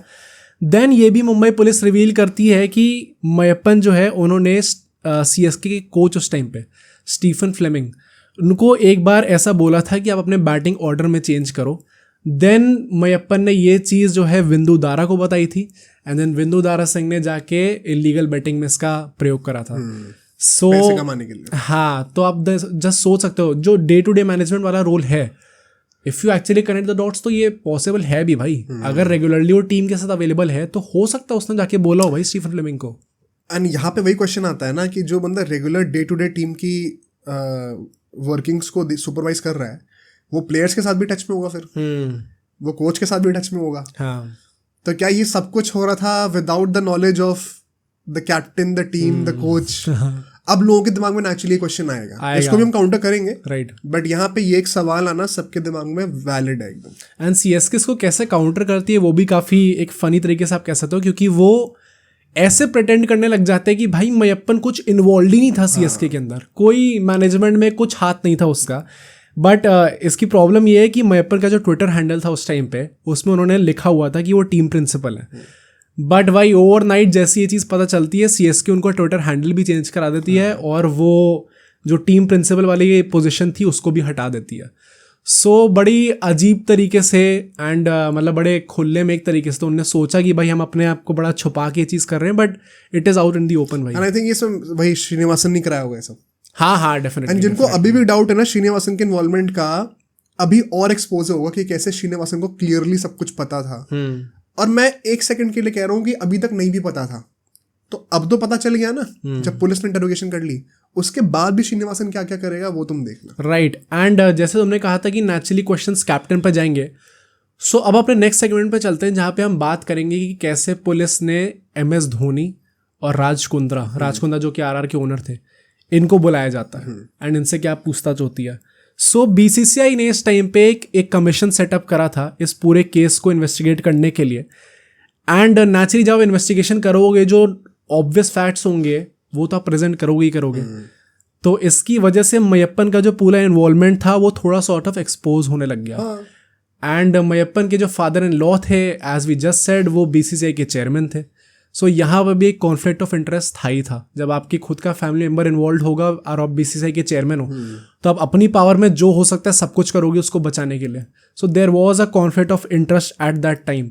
एंड इसके चलते ही हमने देखा कि बीसीसीआई में काफ़ी पोजिशंस ऑफ पावर में जो लोग थे, like the secretary, like the treasurer, उस टाइम पे उन्होंने रिजाइन कर दिया। एंड ये बोलते हुए रिजाइन करा कि बीसीसीआई करप्शन को हैंडल कर ही नहीं पा रही है। तो ये भी काफ़ी शॉकिंग। उस टाइम पे जो आईपीएल के चेयरमैन थे, अभी हम सीएसके की बात कर रहे हैं या बीसीसीआई की बात कर रहे हैं, आईपीएल के चेयरमैन ने तक रिजाइन कर दिया। ये बोलते हैं कि ये काफ़ी एक सही मूवमेंट है यहाँ से। हाँ, यहाँ पे सही मूवमेंट है यहाँ से थोड़ा दूर होने का। एक ऐसे इंसान जो कि पता नहीं कब से प्रेजेंट है बीसीसीआई में। हाँ, तो मतलब वो भी मतलब दिमागदार उसने काम करा उस टाइम पे इस पूरी चीज़ से हटने का। But this just tells you कितना बड़ा केस बन चुका था एंड लोग कितने फ्रस्ट्रेटेड थे इस पूरी चीज़ से। और अगर बीसीसीआई में सब लोग ऐसे हायर पोजीशंस वाले, चाहे सेक्रेटरी हो चाहे वो आईपीएल चेयरमैन हो, सब रिजाइन कर रहे हैं, तो क्लियरली डिसएग्रीमेंट्स तो है ना श्रीनिवासन को लेके। हाँ, एंड क्लियरली फिर करप्शन तो हो ही रहा है ना, और उसको छुपाने के लिए श्रीनिवासन इन्वॉल्व है ही ना। इससे ज्यादा और प्रूफ क्या चाहिए हम लोगों को। एंड ये जो पूरा मैं आपको कह रहा हूँ कितने लोगों ने रिजाइन करा है, इसका भी बहुत बड़ा इफेक्ट पड़ता है अल्टीमेटली कि प्लेयर्स को जो सज़ा मिलती है उसमें बहुत बड़ा इफेक्ट पड़ता है इस चीज़ का। वो भी मैं आगे अनकवर करूँगा कि कैसे इसने एक प्रॉब्लम क्रिएट करी थी प्लेयर्स को अल्टीमेटली सज़ा दिलवाने में भी। बट मूविंग ऑन, इसी टाइम पे जब मुंबई पुलिस ये सब कर रही थी, दिल्ली पुलिस जो है वो आरआर के और जो बाकी प्लेयर्स थे उनको इन्वेस्टिगेट करना स्टार्ट करती है कि और कुछ निकल आए। एंड उसमें उन्हें पता चलता है सिद्धार्थ त्रिवेदी जो कि आरआर के उस टाइम पे प्लेयर थे, उन्होंने पुलिस से ये कहा कि राज कुंद्रा के जो एक बिजनेस पार्टनर है, उनका नाम उमेश गोयंका था, वो सिद्धार्थ त्रिवेदी से टीम फॉर्मेशन और पिचेस के बारे में इन्फॉर्मेशन लिया करते थे। सो पुलिस इस लीड को और इन्वेस्टिगेट करती है एंड देन उन्हें पता चलता है राज कुंद्रा का भी इन्वॉल्वमेंट था, सो वो उन्हें अरेस्ट कर लेती है। अच्छा, इसमें एक चीज़ मैं बोलना चाहूँगा, तो क्या मतलब सिद्धार्थ त्रिवेदी भी इन्वॉल्व थे? मतलब आई थिंक इन्वॉल्व होते तो फिर कुछ ना कुछ केस होता ही उनके ऊपर, क्योंकि वही अब देखो ऐसे सुनने में ना बड़ा आसान है एलिगेशन लगाना कि इसका मतलब बंदा मैच फिक्सिंग करवा रहा है, फिर बैटिंग में हेल्प करवा रहा है। बट अगर तुम उल्टी तरीके से सोचो, तुम्हें पता तुम जिस टीम के लिए खेल रहे हो उसके ओनर, ऑफ कोर्स ओनर की पैरामाउंट इंपॉर्टेंस होती है, वो चाहेगा तो तुम्हें निकाल दिया जाएगा टीम से। उसका एक सबसे क्लोज एसोसिएट अगर तुम्हें कॉल करके ऐसी इन जनरल, ऑफ कोर्स वो बहुत ऐसे ब्लंटली तो नहीं पूछते होंगे कि पिच का ये क्या है, वो क्या, मुझे पैसे लगाने हैं, राइट, बड़ा कैजुअली पूछते होंगे, तो क्या पता उसको समझ में भी ना आया हो कि ये मेरे लिए एक्चुअली में बेटिंग करने के लिए मेरे से पूछा जा रहा है सब। मैं वही कह रहा था, क्योंकि स्पॉट फिक्सिंग जो थी ये 2013 के टाइम पे it was something a bit different. 2000 के टाइम पे मैच फिक्सिंग के स्कैंडल्स हो रहे थे। स्पॉट फिक्सिंग और मैच फिक्सिंग में बेसिकली डिफरेंस ये होता है कि स्पॉट फिक्सिंग आप एक स्मॉल स्केल पे करते हो कि आपने एक बॉल पे पैसा लगा दिया, एक ओवर पे पैसा लगा दिया। मैच फिक्सिंग में आपको पूरा मैच फिक्स करना पड़ता है, and this is why it is more difficult, क्योंकि आपको ज़्यादा प्लेयर्स को ऑन बोर्ड लाना पड़ेगा। यहाँ पे एक प्लेयर ने अपने ओवर में वाइड फेंक दी तो आप कैसे, क्या ही क्वेश्चन करोगे उसे, आप प्रूव ही नहीं कर सकते कुछ। तो मे बी उस टाइम पे ये प्लेयर्स को भी इतना ज्ञान कहाँ ही होगा जब ये नई चीज़ आई है, और जब आपका ओनर ही आके आपसे पूछ रहा है तो आपको यही लगेगा ना कि भाई ये तो नहीं कर रहा होगा ऐसी चीज़ें। शायद ये इतना पैशनेट है गेम के बारे में कि जनरली पूछ रहा होगा शायद आज की पिच कैसी है, प्लेइंग लाइन ठीक बन रही है कि नहीं बन रही है, नहीं तो मतलब मैं प्लेयर्स का ही पॉइंट ऑफ व्यू पे रखना चाहता था। हाँ, वही मतलब शायद उन्हें पता ही ना हो, थोड़े इनोसेंट हो इस चीज़ के चक्कर में। बट पुलिस राज कुंद्रा को अरेस्ट करती है 6 जून को। देन अगेन बहुत फास्ट ये चीज़ चल रही है, अभी 1 महीना भी नहीं हुआ है उस पूरी चीज़ को हुए। राज कुंद्रा ने पुलिस के सामने एडमिट कर लिया कि वो इलीगल बेटिंग में इन्वॉल्व थे एंड वो अक्सर अपनी ही टीम के मैचेस में बेट किया करते थे। एंड इसी के चलते आरआर ने राज कुंद्रा को सस्पेंड भी कर दिया। इसके बाद बीसीसीआई ने एक नई कमेटी बनाई जिसमें सिर्फ 2 ही लोग थे, एंड यहाँ पे करप्शन निकल के आएगा। ये कमेटी स्पेसिफिकली एन श्रीनिवासन ने बनाई थी जो कि चेयरमैन थे। एंड इस कमेटी ने 2 दिन के अंदर मयप्पन और राज कुंद्रा इन दोनों को क्लीन चिट दे दी। हाउ कन्वीनियंट भाई। एग्जैक्टली। अब देखो मयप्पन और राज कुंद्रा दोनों ने पुलिस के सामने कन्फेस कर दिया साफ साफ कि क्या हो रहा है, कैसे हो रहा है, एंड वो चीज़ उन लोगों ने बाद में खुद वेरीफाई करके प्रूफ भी निकाल लिए कि अच्छा इसके इससे कॉल ट्रेस हुए, इसके ये बातें हो रही थी। श्रीनिवासन को ये सब पता है उस टाइम पे, हाँ, और उसने क्लीन चिट दे दी। अब इससे ज़्यादा बड़ा प्रूफ और क्या चाहिए। इसीलिए तो लोग इतना फ्रस्ट्रेट हुए होंगे पोजीशन ऑफ पावर में जो थे बीसीसीआई में कि भाई एक तरफ जो खुले में चीज़ निकल के आ रही है, तुम यहाँ पे आके डिनाई कर रहे हो, हमारा नाम पे लांछन लग रहा है ना अल्टीमेटली, तो आप क्या ही करोगे। And notice how Raj Kundra को भी क्लीन चिट दे दी गई, क्योंकि अगर आप सिर्फ मयप्पन को क्लीन चिट दोगे तो राज कुंद्रा को तो आप ऐसे नहीं बोल सकते कि मैं नहीं भाई मयप्पन की, लेकिन राज कुंद्रा ने पक्का बैटिंग करी है। तो क्योंकि मयप्पन को बचाना था तो राज कुंद्रा को भी क्लीन चिट दे दी गई, और 2 दिन के अंदर रिजल्ट आ गया इतनी बड़ी एक केस के ऊपर। It is very clear that CSK के जो ओनर थे श्रीनिवासन, वो इस पूरे चीज़ के बारे में अवेयर थे। परहैप्स उनके एक्नॉलेजमेंट के अंदर ही ये सब हो भी रहा था। एंड जब वो पकड़े गए तो उनको बचाने के लिए उन्होंने जो कुछ हो सकता था वो करा अपने पावर में as the BCCI chairman. It is actually shameful कि बीसीसीआई का जो सबसे बड़ा हेड है वो उस टाइम पे इन चीज़ों में इन्वॉल्व था। अब पॉइंट बेसिकली ये है ना कि आप बेवकूफ़ अपनी ऑर्गेनाइजेशन के अंदर लोगों को बना सकते हो, हाँ। आप एक तरीके से पब्लिक को बना सकते हो, बट आप कोर्ट को बेवकूफ़ नहीं बना सकते। सो उसी टाइम पे बॉम्बे हाई कोर्ट ने आके बोला कि भाई ये कमेटी एकदम फ्लॉड है, इनकी इन्वेस्टिगेशन एकदम फ्लॉड है। जो 2 लोग ओपनली आके बोल दे रहे हैं कि वो इन्वॉल्व थे इसके अंदर, आपने 2 दिन के अंदर उनको क्लीन चिट दे दी इतनी कन्वीनियंटली, ये ऐसा हो नहीं सकता। सो कोर्ट ने फिर उसके बाद अपनी एक कमेटी बनाई जिसका नाम था जस्टिस मुकुल मुद्दल, एंड इस कमेटी में सौरव गांगुली भी इन्वॉल्व थे। तो एक वो वाइल्ड प्रोडिक्शन आप कह सकते हो कि शायद इसलिए ही एन श्रीनिवासन ने अल्टीमेटली सौरव गांगुली को निकाला होगा। जो थी ना इन दोनों के बीच में, वो यहाँ भी दिख रही है साफ साफ, बिकॉज आई थिंक भाई तुम आई कहोगे गांगुली ने क्लियरली पॉइंट आउट कर दिया था कि ये सब बकवास है भाई। एंड गांगुली के पता है भाई मैं इस चक्कर से बहुत रिस्पेक्ट करता हूँ। जब भी वो बीसीसीआई से एसोसिएटेड किसी पोजीशन पर आए, चाहे as a player, as a captain या एज एन एडमिनिस्ट्रेटर, और ये सिर्फ एज अ प्रेसिडेंट की बात नहीं कर रहा हूँ मैं, ये अभी भी जो ये वाला केस रहा है जिसमें कमेटी का पार्ट थे, बीच में वो CAC का भी पार्ट थे सचिन और लक्ष्मण के साथ, जो रवि शास्त्री का इंटरव्यू था। हाँ, बड़ा ऑनेस्टली और हमेशा for the welfare of the country काम करा उन्होंने। हाँ। अब मुझे तो लगता है यार कि ऐसे टाइप के लोगों को आपको कंपलसरी कर देना चाहिए कि ऐसे टाइप के लोग ही आ सकते हैं BCCI को लीड करने के लिए। राइट, एक वो नो बुलशिट अप्रोच जो होती है वो बहुत काम आती है अल्टीमेटली। प्लस यार पॉलिटिक्स को अब जितना दूर रखो उतना बेटर है। मेरे को तो ये लगता है जो क्रिकेटर्स एक्चुअली में खुद में रह चुके हैं ग्राउंड पे, जिनका कैरेक्टर इतना रिस्पेक्टेबल है, वो लोगों को अगर आप लेके आओगे तो उनसे बेटर कौन ही जानता होगा कि कैसे रियलिटी को चेंज करना है, ग्राउंड रियलिटी जो इतनी डार्क है अभी करप्शन की। बट वो चीज़ कभी हो ही नहीं पाती भाई, इतना बड़ा कब्जा है पॉलिटिक्स का हमारी कंट्री में। बट इस कमेटी में एज यू सेड कि सौरव गांगुली इंक्लूडिंग जो उसमें थे कमेटी में, इन्होंने बहुत क्लियरली एक्सपोज कर दिया कि मयप्पन जो है वो इन्फॉर्मेशन प्रोवाइड कर रहे थे अपने इनको विंदुदारा सिंह को, एंड राज कुंद्रा की भी जो भी एक्सपोजर था उन लोगों ने प्रॉपरली बता दिया कि ये भी इलीगल बेटिंग में इन्वॉल्व थे। सो इसी के चलते मुद्दल कमेटी जो थी ये बाद में धोनी को भी बुलाती है। एंड यहाँ पे थोड़ी इंटरेस्टिंग चीज़ आएगी क्योंकि धोनी को इन्वेस्टिगेशन के लिए बुलाया जाता है, उनसे पूछा जाता है कि क्या मयप्पन जो है वो टीम फॉर्मेशन में बेसिकली या फिर जो टीम के जो स्ट्रैटेजीज होती हैं इसके अंदर क्या इन्वॉल्व रहते हैं, और धोनी ने साफ मना कर दिया उस चीज़ को। एंड इस चीज़ को लेकर अगर आप उस टाइम के न्यूज़ चैनल्स की भी जो वीडियोस हैं यूट्यूब पे उनको देखोगे तो उन लोगों ने काफ़ी क्वेश्चन करा इस बात को कि मयप्पन क्लियरली इन चीज़ों में इन्वॉल्व है, ये चीज़ प्रूव हो चुकी है। एक तरीके से उसने खुद भी आके ये चीज़ बोल दिया एंड धोनी ने आके बोला है कि वो बिल्कुल इन्वॉल्व नहीं है। तो आई थिंक ये एक ये शेडी पार्ट है एक्चुअली में, मतलब नहीं, बट मयप्पन इन्वॉल्व है बेटिंग में, इस चीज़ में इन्वॉल्व है कि वो हर दिन हर मैच की प्लेइंग 11 क्या होने वाली है, बैटिंग पोजीशन क्या होने वाली है, स्ट्रैटेजी क्या होने वाली है, इसका कोई प्रूफ थोड़ी है। मतलब स्टीफन फ्लेमिंग वाला जो मुंबई पुलिस ने ओपनली आके बोला था कि ये चीज़ करी थी उनने, एटलीस्ट मतलब मैं ये इसलिए कह रहा हूँ ना क्योंकि न्यूज़ जो है, न्यूज़ चैनल्स जो है बेसिकली वो तो ये बात उठाएंगे ये चीज़ तो नेचुरल है।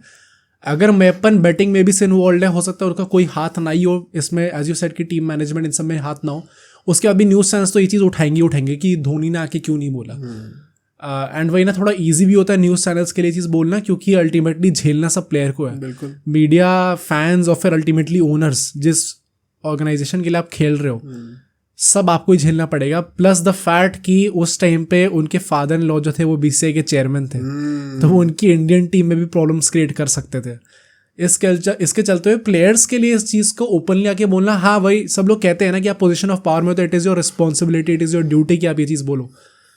बट मुझे ये हमेशा से लगता है कि भाई आप हमारे लिए कहना बहुत ईजी है ये चीज़, जो वो फेस कर रहा है बंदा उसके लिए हमेशा डिफिकल्ट होगा ही होगा। ये धोनी वाले पूरे केस के ऊपर एक और बहुत शॉकिंग चीज़ हमें लास्ट सेगमेंट में पता चलेगी वीडियो के, बट अभी अगर हम लोग इसके ऊपर थोड़ा डिस्कशन करें, डू यू थिंक धोनी को पता था ये सब?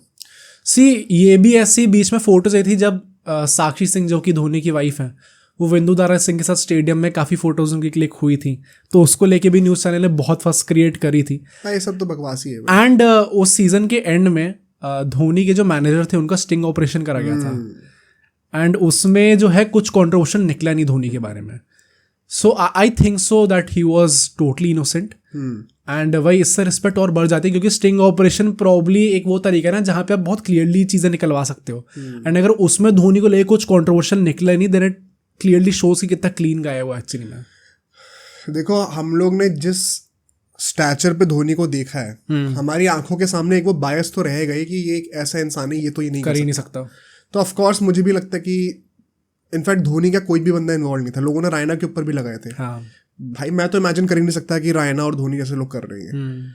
बट अगर कोई एक स्केप्टिक है, हमें क्योंकि हर पर्सपेक्टिव को लेके चलना है, हमने हमारा पर्सनल ओपिनियन तो ये कि हमें नहीं लगता, पर अगर कोई बंदा कहेगा कि यार मयप्पन, अगर वो स्टीफन फ्लेमिंग वाला केस ही आप ले लो, अगर वो डे टू डे मैनेजमेंट का ध्यान रख रहा है, कैसे हो सकता है कि उसका इन्वॉल्वमेंट ना हो प्लेयर्स के साथ?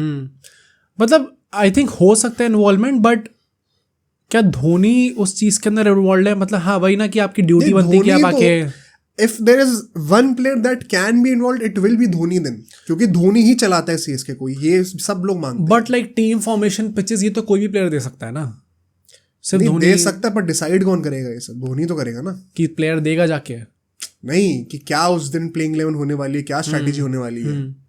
सी अगर हम लोग उस चीज़ को लेके चलेगी जो स्टीफन फ्लेमिंग वाला जो पॉइंट था, अगर स्टीफन फ्लेमिंग ने आके धोनी को ये चीज़ बोली है कि आप ये चेंज करो, तो धोनी उस चीज को अकाउंट में तो लेगा ही लेगा क्या कि चेंज करना पड़ेगा। प्लस 2013 में जितने आई डोंट थिंक फ्लेमिंग कभी बोलेगा धोनी को ऐसे। प्लस मैं ये भी कहूंगा कि क्या इस टाइम पे जितना इन्फ्लुएंशियल धोनी है, क्या 2013 में भी उसी लेवल पे था? भाई world cup winning, champions trophy, world cup winning captain, 2007 का T20 world cup captain. The point is ना कि इस टाइम पे धोनी हर चीज प्लान कर रहा है, मतलब फ्यूचर कैसे जाना है सीएसके का वो भी प्लान कर रहा है।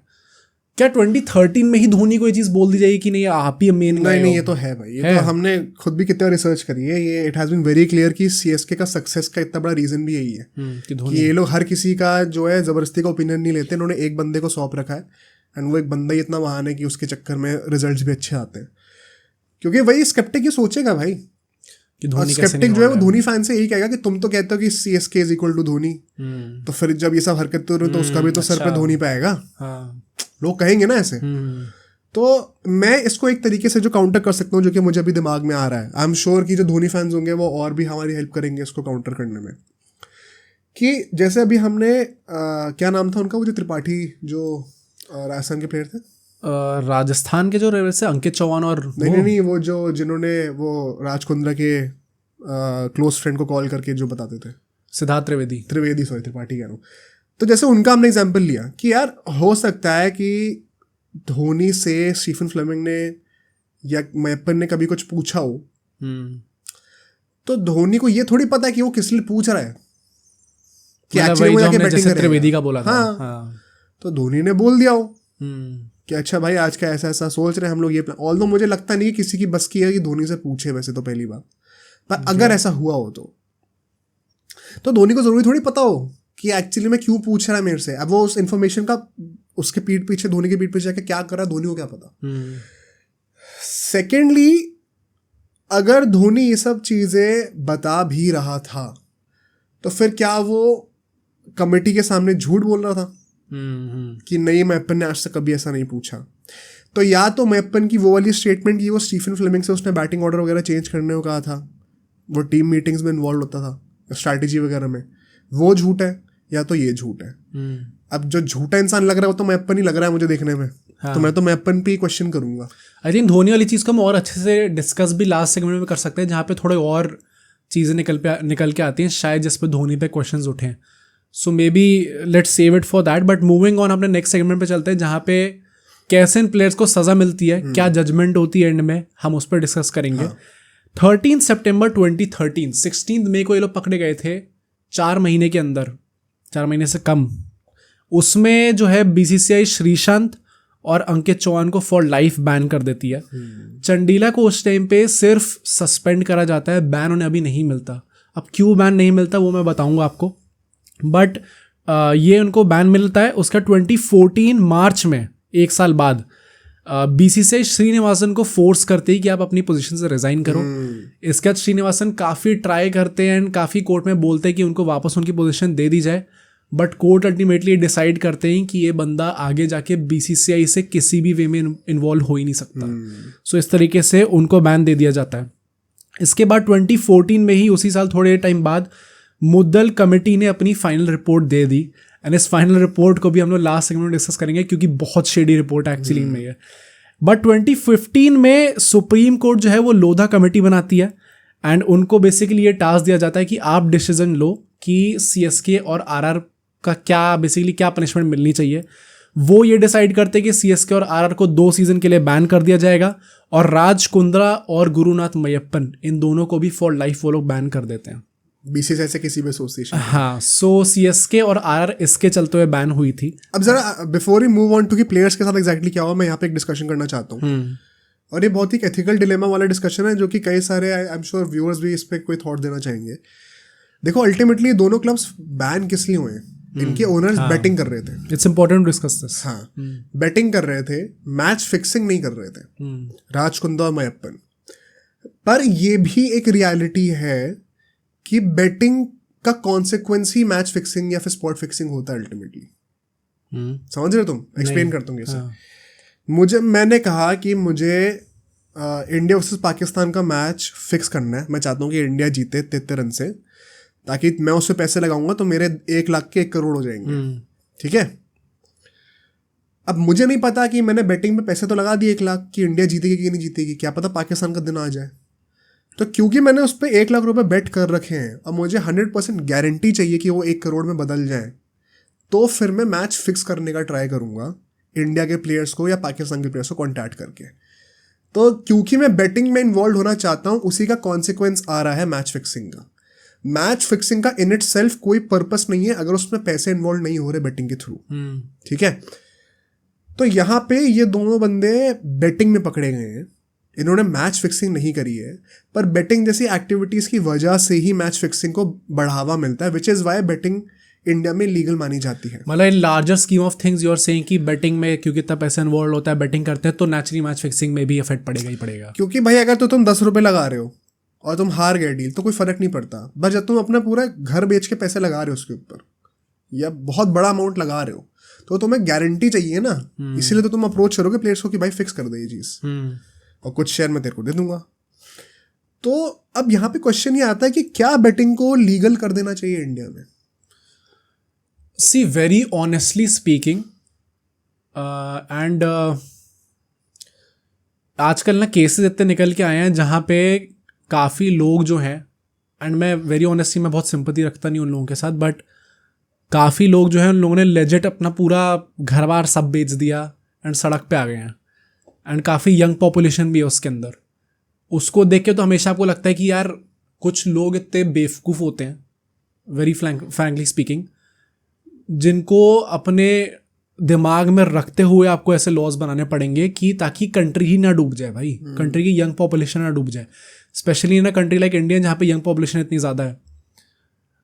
And eight the same time may be because हम लोग इतने एजुकेटेड हैं या हमारी भाई घर की परवरिश अच्छी है इसलिए, और व्यूअर्स की भी, इसलिए प्रॉब्ली वो लोग हम ऐसे सोचेंगे कि भाई हम क्या सिंपैथी रखें, जब पैसे इन लोगों ने खुद लगाए, कॉन्सिक्वेंस ये लोग झेल रहे हैं, तो इनको पता था कि ये लोग पैसे हार सकते हो, उसके बाद आप लगा रहे हो, तो उनसे क्या सिंपैथी रखी जाए, उनको पता था उसके बाद उन्होंने ये चीज़ करी है। तो I come from that background very honestly, come from that perspective, but at the same time क्या Dream11 और ये सब जो है वो एक तरीके से बेटिंग ही नहीं है। वही मैं कहने वाला था। एक इंटरव्यू है एक बहुत बड़े बुकी का जो कि दुबई में रहता है, मैंने बाय चांस वो वीडियो मेरे उस पर आगे रिकमेंडेशन में जब मैं रिसर्च कर रहा था, वो आधे घंटे का वीडियो है, किसी न्यूज़ वाले ने उसका इंटरव्यू लिया था, मुझे याद नहीं एग्जैक्टली कि कौन सी वीडियो, मतलब मैं कोट नहीं कर पाऊँगा। उसमें ये कहा था कि भाई ये जो इंडिया में ये सब जो आप लोगों ने, इंडियन ही है वो बंदा, कि इंडिया में ये सब जो फैंटेसी ऐप्स को आपने लीगल कर दिया है, क्या है कि ये गेम ऑफ लक नहीं है, ये गेम ऑफ नॉलेज है।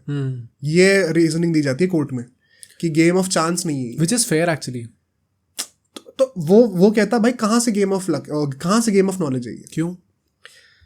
तुमने कहा कि सचिन आज 100 रन बनाएगा, पिछले 10 मैच का फॉर्म बहुत अच्छा चल रहा है, आज वो जल्दी आउट हो गया, बॉल लो रहेगी भाई, पड़ गए पैड पे LBW, क्या नॉलेज है इसमें? I think not specifically in this example, but जो बाकी चीज़ें होती है ना, जैसे जब फैंटेसी लीग टाइप की जो टीम बनाई जाती है, वो आई थिंक उसमें जेन्युइनली नॉलेज चाहिए किसी बंदे को, उसमें पैसा इन्वॉल्व नहीं है ना। मतलब Dream11 इन सब में तो आप जब टीम बनाते हो, ये तो अलग चीज़ हो गई, जो फैंटेसी वाला जो होता है पूरा, जो वेबसाइट होती है, जैसे IPL की भी वेबसाइट है ऑफिशियल, हाँ, तो उसमें एक्चुअल पैसा थोड़ी इन्वॉल्व होता है, बट Dream11 में तो होता ही है। नहीं तो वो Dream11 वालों के लिए ही कह रहे हैं, Dream11 में जितनी फैंटेसी ऐप्स हो गए कि भाई ये एक्चुअली में कहाँ है गेम ऑफ नॉलेज। तुमने बहुत एनालिसिस कर ली कि अच्छा पिच ऐसी है तो ये प्लेयर खेलेगा वो खेलेगा, अल्टीमेटली तुम्हारे पैसे बन किससे रहे? उनके परफॉर्मेंस से। क्या वो परफॉर्मेंस 100% सर्टन है कि तुम नॉलेज से वो कर सकते हो? तो फिर इसमें और बेटिंग में फ़र्क है। फिर या तो फिर बेटिंग भी गेम ऑफ नॉलेज है, या तो फिर दोनों ही चीज़ें गेम ऑफ लक है। तुम किस पर्सपेक्टिव से आते हो? मैं एक्चुअली सरप्राइजिंगली एग्री करता हूँ उससे कि गेम ऑफ लक है, या तो दोनों को गेम ऑफ लक बोलो तो दोनों को गेम ऑफ नॉलेज बोलो, मुझे प्रॉब्लम नहीं है। तुम्हारे हिसाब से क्या? अब मेरे हिसाब से दोनों चीज़ें लीगल होनी चाहिए। लीगल होनी चाहिए ना। मुझे बस ये लगता है कि लीगल मेरे हिसाब से कायदे से होना चाहिए, क्योंकि आई जनरली थिंक कि जिसके पास एक नॉलेज है प्रॉपर क्रिकेट की, वो बहुत ज़्यादा फायदा कर सकता है, and he should be able to leverage that knowledge to basically earn money, क्योंकि ये स्किल सबके पास नहीं होती। प्लस मुझे ये भी लगता है 2 फायदे भी हैं। एक तो इकोनॉमी को फ़ायदा हो सकता है इसमें, कितना बड़ी इकोनॉमी है इसकी जो कि ब्लैक साइड पे रहती है, इसको अगर आप टैक्सेशन लगा सकते हो, अगर आप इसको लीगल कर दो तो गवर्नमेंट का फ़ायदा हो सकता है। सेकेंडली भाई government at what point do we stand up and say कि गवर्नमेंट कौन होती है मुझे बताने वाली कि मुझे अपने पैसे को कैसे मॉरली यूज करना है। वो मॉरल और एथिकल ऑब्लिगेशन लगाने वाली गवर्नमेंट कौन होती है जो खुद इतने छल कपट करके पावर में आती है। मेरा पैसा मुझे कैसे भी लगाना है, जब तक मैं किसी और को हार्म नहीं कर रहा हूँ तब तक मैं अपना पैसा कैसे भी खर्च करूँ। क्योंकि अगर वो मॉरल और एथिकल शेमिंग कर रही है गवर्नमेंट, तो फिर अल्कोहल क्यों अलाउड है कंट्री में, उस पर भी करो। फिर सिगरेट्स क्यों अलाउड है, क्योंकि उस पर टैक्स बहुत हाई होता है। तो या तो आप हर चीज़ को लीगल कर दो ऐसी टाइप की जिसमें किसी और का हार्म नहीं हो रहा है। इनफैक्ट सिगरेट्स में आप बाकियों का हार्म करते हो, जो आपके बगल में खड़े हैं उन सबका हार्म हो रहा है वो इनहेल करके। वही है अल्कोहल की वजह से डोमेस्टिक अब्यूज के केसेस बढ़ते हैं, उसमें भी आप इनडायरेक्टली हार्म कर रहे हो, पर वो सब अलाउड है। तो बेटिंग में अगर मैंने अपने 100 रुपये लगाया और मैं हार रहा हूँ या जीत रहा हूँ, तो उसमें गवर्नमेंट को क्या प्रॉब्लम है? But I think another reality is कि अगर हम बेटिंग लीगलाइज करते हैं तो मैच फिक्सिंग के केसेस बढ़ने ही वाले हैं। नहीं, अब मैं इसका श्योर नहीं हूँ, मुझे नहीं पता कि बढ़ेंगे कि नहीं। मतलब how much money is enough money, आप हमेशा ये स्टेटमेंट कहते हो ना। उस टाइम पे 25 लाख मिल रहे थे ऑक्शन में और इनको 60 लाख दे दिए गए थे। आज के टाइम पे इन्फ्लेशन की वजह से पैसे की वैल्यू भी अब और ज़्यादा पैसे लगेंगे बेटिंग के ऊपर। प्लस अगर लीगलाइज कर दी तो फिर तो बहुत ही ज़्यादा पैसे लेंगे इंडिया के अंदर ही सिर्फ। तो फिर हारने का भी रिस्क उतना ही होगा ना? नहीं होगा डेफिनेटली, बट अगर इतना बड़ा रिस्क होगा, इतने ज़्यादा पैसे लग रहे हैं, तो फिर जो बुकीज होंगे वो ट्राई तो करेंगे ना प्लेयर्स को अप्रोच। मुझे कहीं ना कहीं लगता है कि अगर इन चीज़ों को लीगल लूप के अंदर ले आओ ना, तो कहीं ना कहीं ट्रेसिंग भी आसान हो जाएगी थोड़ी सी। ट्रेसिंग तो डेफिनेटली आसान होगी। तो अल्टीमेटली आप केसेस को रिजॉल्व करने में हेल्प ही कर रहे हो ना। प्लस आप ऐसा भी कह सकते हो कि बाहर कंट्रीज में तो नहीं होती, अभी भी लीगल है, उसके बाद भी नहीं होती। बट कितने केसेस ऐसे हैं जहाँ पे इंग्लैंड और ऑस्ट्रेलिया के प्लेयर्स मैच फिक्सिंग कर रहे हैं? कितने केसेस हैं ऐसे? और इंडिया और पाकिस्तान के प्लेयर्स का देख लो। तो आई थिंक क्लियरली ये चीज़ एक सोचने वाली है। मैं ये नहीं कह रहा हूँ कि लीगल कर दिया जाए अभी के अभी, पर एक डायलॉग होना ज़रूर इंपॉर्टेंट है। हो सकता है कई सारे ऐसे पॉइंट्स होंगे जो मिस आउट कर रहे होंगे, बट अभी इन आर लिमिटेड नॉलेज जितना मुझे समझ में आ रहा है, आई थिंक बेटिंग और ये फैंटेसी एप्स में I don't think there is any difference. या तो दोनों गेम ऑफ नॉलेज है या तो दोनों गेम ऑफ लक है, एंड दोनों को ही लीगल भी हो जाना चाहिए। Fair point. मूविंग ऑन, जो अभी 2015 में मैंने बात करी कि कैसे लोधा कमेटी ने सीएसके और आरआर को बैन कर दिया, मयप्पन और राज कुंद्रा को भी बीसीआई से एसोसिएट होने से बैन कर दिया। इसके 2015 में ही दिल्ली में जो पटियाला हाउस कोर्ट है, उन्होंने जाके ये स्टेटमेंट निकाली एंड बेसिकली इन तीनों प्लेयर्स अजीत चंडीला, अंकित चौहान और श्रीशांत, इन तीनों को क्लीन चिट दे दी due to lack of proper evidence, जो कि हर बार मैच फिक्सिंग के केस में। हाँ, ये हमने पहले उस वीडियो में डिस्कस करा था 2000 वाली वीडियो में कि फिक्सिंग को आप एग्जैक्टली कैसे प्रूव कर सकते हो, it is very difficult to say, and इसी के चलते उनको क्लीन चिट दे दी जाती है। बट द पॉइंट इज कि बीसीसीआई पे जो ये डिसीजन था ये बाइंडिंग था नहीं। बीसीसीआई एक प्राइवेट ऑर्गेनाइजेशन है, उन्होंने अपने हिसाब से बैन कर दिया। अब आप कोर्ट ये थोड़ी कह सकता है कि नहीं तुम भी हटाओ इसको बैन को। तो उन लोगों ने क्लीन चिट दे दी। नहीं कह सकते, मुझे पता नहीं, मतलब सुप्रीम कोर्ट ने तो अल्टीमेटली जाके कह ही दिया था। बट इन जनरल अगर पटियाला हाउस कोर्ट कह रहे हैं कि इनको क्लीन चिट दे दी है, तो clean chit does not mean कि बीसीसीआई को अपना बैन हटाना पड़ेगा। क्लीन चिट बेसिकली मीन्स कि इन पब्लिक आई, उसमें आप नहीं कह सकते कि ये फिक्सिंग में इन्वॉल्व था, ये बेसिकली मतलब है उसका। बट वो क्लीन चिट दे देते हैं। एंड ये बहुत सरप्राइजिंग केस है। जो मैंने कहा था 2013 में चंडीला को बेसिकली बैन नहीं किया गया था, सिर्फ सस्पेंड किया गया था। 2016 में एक साल बाद जब पटियाला हाउस कोर्ट ने ऑलरेडी कह दिया था इनको क्लीन चिट मिल गई है, उसके एक साल बाद चंडीला को बैन दिया जाता है बीसीसीआई से फॉर लाइफ। एंड एग्जैक्टली क्यों ये केस इसका 3 साल और खिंचा, इसके पीछे भी एक इंटरेस्टिंग स्टोरी है। क्योंकि उस टाइम पे रवि सवानी, जो कि बीसीसीआई के ऑफिशियल थे, जो कि रिस्पॉन्सिबल थे कि वो रिपोर्ट बनाएंगे और उसके बेसिस पे बीसीसीआई एक्शन लेगी, उनको टाइम ही नहीं मिला बिल्कुल भी चंडीला को क्वेश्चन करने का।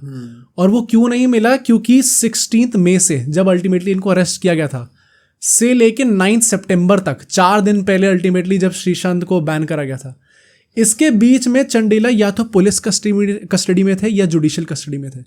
तो उनको टाइम ही नहीं मिला बिल्कुल पूछताछ करने का, इसलिए इनका केस डेफर हो गया।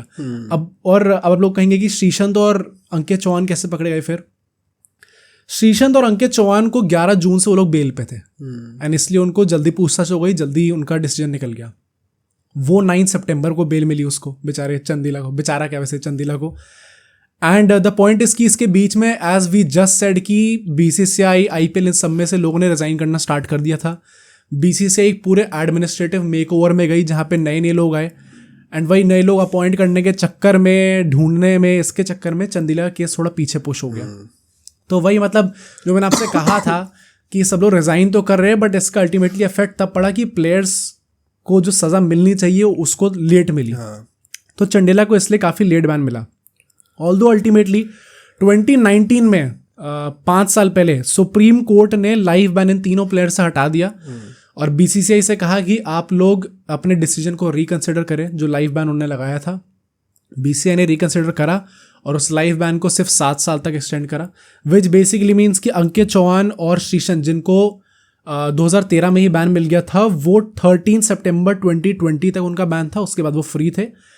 एंड चंडेला जिनको 2016 में बैन मिला था वो 18 जनवरी 2023 अभी पिछले साल ही छूटे हैं। सो तब तक उनका बैन था। नाउ इन तीनों प्लेयर्स में से किसी पे भी अभी प्रेजेंटली कोई बैन है नहीं। बट नाउ अभी हमने डिस्कस करा कि कैसे इन सब प्लेयर्स को सजा मिली। Moving on to our last segment, जो कि प्रॉब्ली मेरे हिसाब से सबसे इंटरेस्टिंग सेगमेंट है, which includes all the plot twist and कैसे कौन एग्जैक्टली विलन हो सकता है सबके पीछे का, उसकी जांच हम लोग करेंगे। मतलब ये केस हमने पूरा सॉल्व कर दिया, पूरी कहानी आपको सुना दी है। अब ये लास्ट में इस सेगमेंट में कुछ सवाल हैं जो हम आपके लिए छोड़ के जा रहे हैं, इसको कंसिडर करना और फिर आप खुद डिसाइड कर लो कौन असली क्रिमिनल है। मतलब अनआंसर्ड क्वेश्चंस है, तो आप it all depends on your interpretation, आप कैसे करते हो। सो 2013 में ही नीले दत्ता, जो कि मुद्दल कमेटी के एक मेंबर थे, उन्होंने ओपनली आके चेन्नई पुलिस को बोला था कि भाई 27 अप्रैल 2013 को जो मैच था सीएसके और आरआर के बीच में, उसमें भी फिक्सिंग हुई थी एंड ये उस फिक्सिंग स्कैंडल को कवर अप करने की कोशिश कर रहे हैं। एंड क्यों ये उन्होंने बोला, इसके पीछे भी रीज़न ये है, चेन्नई पुलिस को एक इंटरोगेशन रिपोर्ट देनी थी एक बुकी की जिसका नाम था उत्तम जैन। एंड इस इंटरोगेशन रिपोर्ट को चेन्नई पुलिस को सबमिट करना था मुद्दल कमेटी के सामने। वो रिपोर्ट उनने कभी सबमिट करी नहीं and after a certain point of time उनने कम्युनिकेट ही बंद कर दिया, एकदम से कम्युनिकेशन बंद कर दिया उनसे। सो नेचुरली सवाल उठने ही थे उसके चक्कर में। एंड अपेरेंटली इस रिपोर्ट के अंदर मय्यप्पन, एक वहाँ के चेन्नई के होटलियर जो थे विक्रम अग्रवाल, और एक important Indian player in double exclamation marks, उसमें ये निकला था कि इस रिपोर्ट में ये लोग इन्वॉल्व हैं। अब वो इंडियन प्लेयर कौन है उसकी बात करते हैं हम लोग। उसी साल लेटर संपत कुमार, जो कि रेलवेज में एसपी थे और यही वो आदमी थे जिन्होंने वो रिपोर्ट बनाई थी, इंटरोगेशन रिपोर्ट, उन्होंने ओपनली आके न्यूज़ चैनल में बोला था, ये चीज़ आप यूट्यूब पे देख सकते हो, उस पर देखी थी मैंने। उसमें उन्होंने बोला कि उस रिपोर्ट के अंदर मय्यप्पन, विक्रम अग्रवाल जो कि होटलियर थे एंड MS धोनी, सुरेश रैना और एक राजस्थान रॉयल्स के प्लेयर, ये सब इन्वॉल्व थे। उन्होंने क्लियरली बोला है कि MS धोनी और सुरेश रैना इन्वॉल्व थे उसके अंदर। तो देन अगेन यहाँ पे आई थिंक सबके दिमाग थोड़े फट गए होंगे कि कैसे ये लोग इन्वॉल्व थे। एंड एक और बहुत प्रॉब्लमेटिक चीज़ इसके जो कि फेवर में नहीं जाती वो ये है, मैंने कहा था 2014 में मुद्दल कमेटी ने अपनी फाइनल रिपोर्ट दे दी थी सुप्रीम कोर्ट को, और क्यों वो इतनी शेडी थी वो इसलिए थी क्योंकि उस रिपोर्ट के अंदर इन 3 प्लेयर्स चंडेला, अंकित चौहान और श्रीशंत के अलावा 6 और प्लेयर्स थे जो कि इन्वॉल्व थे, और उन 6 प्लेयर्स का नाम कभी ओपनली लिया ही नहीं गया। आज तक वो चीज़ पब्लिक नहीं हुई है। वो उस एनवेलप में है जो कि सुप्रीम कोर्ट को दिया गया था, बट वो किसी को पता ही नहीं है कौन प्लेयर्स एक्चुअली में इन्वॉल्व थे। And to finally actually discuss this, क्योंकि हमने उसके बाद अर्णव गोस्वामी के साथ श्रीशंत का एक इंटरव्यू था, उसको भी हमने देखा था, वो था कुछ घंटे भर का। एंड उसमें उन्होंने क्लियरली ये चीज़ बोली है कि नीरज कुमार जो पुलिस कमिश्नर थे जिन्होंने अरेस्ट करा था अल्टीमेटली, उन्हें इनके सामने क्लियरली आके बोला था कि सिर्फ तू इन्वॉल्व नहीं है, अभी तो बहुत बड़े बड़े लोग इन्वॉल्व हैं, उन सबको मैं लेके आऊँगा। एंड श्रीशंत ने ये बोला था कि उस टाइम पे करंट इंडियन जो टीम थी उसमें से प्रॉब्ली 10 में से 6 लोग ऐसे में, basically mean 60% of the players जो कि उस टाइम पे इंडियन टीम में थे, काफ़ी बड़े नाम भी, वो इस चीज़ के अंदर इन्वॉल्व थे। अब वेरी ऑनेस्टली क्या लगता है इसमें कुछ सच है एक्चुअली में? देखो, ये जो धोनी के ऊपर जो ये क्वेश्चन उठाया है, वो एसपी क्यों उठाएगा क्वेश्चन? क्या मोटिव हो सकता है उसका? मेरे पास कोई जवाब नहीं है। हाँ, ट्रू, बट मतलब at the end of the day हमें ये भी तो जानना पड़ेगा ना कि इंटरोगेशन रिपोर्ट उस बुकी की हुई थी। अब वो बुकी तो नाम ले ही सकता है लोगों के, बट एक्चुअली में क्या सच था उसके पीछे का, वो हमें एग्जैक्टली हम पता नहीं लगता, क्योंकि इंटरोगेशन रिपोर्ट में तो आके आदमी किसी का भी नाम ले सकता है। अब उसके पीछे का, और चेन्नई पुलिस से कहा था कि आप इंटरोगेशन रिपोर्ट जो है वो जाके मुद्दल कमेटी को सबमिट करो। फिर क्यों छुपा रही है पुलिस? वो तो है, वो तो डेफिनेटली है। आई जेन्युइनली थिंक कि कुछ तो प्लेयर्स ऐसे होंगे, बड़े players. I don't want to believe कि धोनी और सुरेश रैना इन्वॉल्व थे, एंड वेरी ऑनेस्टली उनको देख के या फिर जितना भी in my knowledge I don't think so कि वो लोग इन्वॉल्व थे। मेरा तो भरोसा उठ जाएगा भाई। हाँ, अगर वो लोग इन्वॉल्व हैं, क्योंकि भाई मतलब दे सिग्निफाई क्रिकेट भाई, मतलब ये लोग उन और जितने भी लोग हैं जो सपने देखता है क्रिकेटर बनने के, जो छोटे लोगों से, सुरेश रैना यूपी से आए थे, धोनी रांची से आए थे, वो इनको आइडलाइज करते हैं भाई। And to just think about it कि क्या ये लोग भी इन्वॉल्व हो सकते हैं, आई थिंक वो पूरा कॉन्फिडेंस ही चला जाएगा क्रिकेट के ऊपर से, विश्वास उठ जाएगा। पता कि अथॉरिटीज को पता हो कि ये नाम फालतू में ले लिया गया और अगर हम इनको पब्लिक कर देंगे तो बहुत ज़्यादा तहलका मच जाएगा। तो एनीवे जब इन्वॉल्व नहीं है तो क्यों पब्लिक करा जाए। एंड इसलिए आई थिंक मैं एक तरीके से क्रेडिट भी दूंगा श्रीशांत को, क्योंकि उस पूरे इंटरव्यू के अंदर अर्णव गोस्वामी तो लगा पड़ा था भाई, कुछ ना कुछ करके। बताओ। हाँ भाई, मतलब वो तो लग रहा था कि बॉर्डर लाइन, मतलब गला पकड़ के कह रहा है क्या। बट श्रीशांत ने क्लियरली कहा कि I don't want to name these people, and very honestly ऐसा भी हो सकता है क्योंकि उसने ये बोला कि आई वॉज रॉन्गली एक्यूज, तो मैं नहीं चाहूंगा कि इन प्लेयर्स के साथ भी वही हो जो मेरे साथ हुआ। तो ये चीज़ एक्चुअली कहना सही है, क्योंकि एक बार अगर आपका नाम आ भी गया ना उस पूरे उस दायरे में, थोड़ा सा भी आ गया, तो फॉर लाइफ आप पे वो क्वेश्चन लग जाएगा। एंड एक क्रिकेटर के लिए जो कि इंडियन टीम का कैप्टन उस टाइम पे, वो मतलब भाई बहुत ही बड़ा धब्बा होगा, मतलब वो भूल ही नहीं सकता उस चीज़ को। बट आई थिंक यहाँ पे डिस्कस करना बनता है श्रीशांत के लिए भी कि क्या उसने एक्चुअली फिक्सिंग करी थी कि नहीं करी थी। हाँ, हमने जितने प्लेयर्स को अभी तक डिस्कस करा है, लास्ट पॉडकास्ट में फिक्सिंग वाले में और इसमें भी, हमें मोस्टली यही लगता है कि भाई जो एक्चुअली पुलिस ने इंक्वायरी करी वो सही ही थी। हाँ, but I have a lot of reasons to believe कि श्रीशांत को स्केपगोट एक्चुअली में बनाया गया था। ओके, मतलब बाकी कई सारे प्लेयर्स के लिए तो मैं ये एंटरटेन भी नहीं करता है थॉट, बट श्रीशांत के लिए मैं कुछ हद तक मजबूर हूँ ये सोचने के लिए। एटलीस्ट एक वो थॉट दिमाग में आता तो है, क्योंकि उसने उस इंटरव्यू में भी कहा था कि भाई अगर मेरा नाम लिया जा रहा है तो वो बाकी 6 प्लेयर्स का नाम क्यों नहीं लिया जा रहा है, क्या रीज़न है कि उनको छुपाया जा रहा है और मेरे को स्पेसिफिकली हाईलाइट किया जा रहा है। जितनी स्क्रूटनी उसको पब्लिक के लिए मिली उतनी बाकी दोनों प्लेयर्स चंडीला एंड चौहान को, क्योंकि फ्रैंकली तो नोन ही नहीं थे परहैप्स। सेकेंडली, अगर आपने फिक्सिंग 14 रन देने के लिए करी एक ओवर में, आपने 13 रन दिए हैं, तो फिक्सिंग कैसी हुई है? आई थिंक ये तो बहुत ही बड़ा केस है, जो कि एक अनआंसर्ड क्वेश्चन रहेगा ही रहेगा। एक और पॉइंट, कभी भी श्रीशांत को कॉल पे नहीं पकड़ा गया। श्रीशांत के बारे में 1-2 लोग बात कर रहे हैं, वो कॉल्स ट्रेस हुई हैं। श्रीशांत कभी खुद कॉल पे नहीं, कभी किसी पुलिस ने ट्रेस करा उसको। थर्डली, अगर आप वो ओवर देखो, ऐसे अंकित चौहान को 14 रन देने थे, तो उसने पहले 3 बॉल पे आई थिंक 14 रन खा लिए थे और फिर 3 बॉल डॉट निकाली थी। आप खुद सोचो, अगर आपने फिक्सिंग कर रखी है तो आपके ऊपर प्रेशर होगा ना कि मैं जल्दी से जल्दी रन दे दूं, फिर देख लूंगा बाद में। आप लास्ट बॉल तक खींचना अवॉइड करोगे। श्रीशांत ने पहले 4 बॉल पे सिर्फ 5 रन दिए थे, अब 2 बॉल पे 9 रन और खाने उसको, प्लस वो खाता भी नहीं है। Plus you explained of camera how वो बॉल फील्ड के हिसाब से ही डाल रहा था। जैसे जो पहला चौका पड़ा, अगर आप उस ओवर को खुद जाके देखो यूट्यूब पे, ऑफ साइड की पूरा फील्ड सेटअप कर रखा है, पॉइंट है, कवर्स है, मिड ऑफ है, सब क्लोज इन खड़े हुए हैं, और उसने कवर ड्राइव की बॉल भी डाली है। तो ऐसा भी नहीं है कि मतलब फील्डिंग पूरी ऑफ साइड की लगा रखी है एंड लेग स्टंप पे एक बॉल दे दी छक्के की।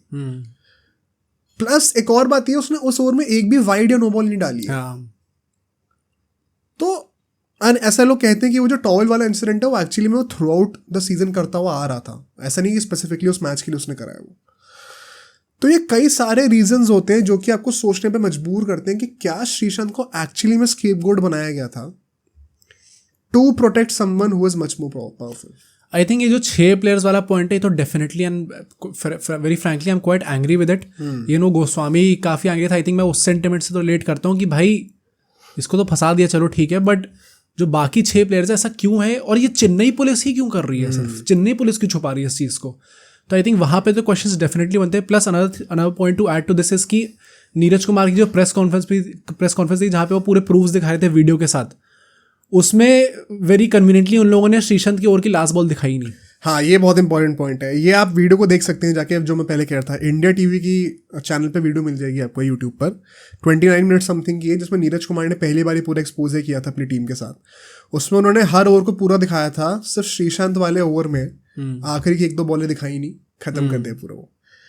तो बहुत ज़्यादा सस्पिशियस था कि आप एक्चुअली में क्या इम्प्लाई करना चाह रहे हो एंड क्या वो बंदा एक्चुअली में इन्वॉल्व है कि नहीं है। देखो, एक काउंटर ये हो सकता है कि भाई सिर्फ श्रीशांत का ही नाम क्यों आया, डेफिनेटली कुछ तो करा ही होगा। इसमें एक सस्पेंस ये जो खोलना था हमें कि जो वो जीतू जनार्दन थे, जो कि अपेरेंटली श्रीशांत के साथ पकड़े गए थे, जो फिक्सर थे, वो एक्चुअली में श्रीशांत का बचपन का दोस्त रह चुका है। और ये चीज़ उस इंटरव्यू में अर्णव गोस्वामी के साथ भी उन्होंने बोला था कि वो दोस्त है मेरा, बचपन से दोस्त है, क्रिकेट खेलता हुआ आ रहा है मेरे साथ, एंड मुझे नहीं पता था कि ये एक्चुअली में फिक्सिंग में इन्वॉल्व है। अब क्या ये सच है कि नहीं, ये मैं इस पर कमेंट नहीं कर रहा हूँ। हाँ।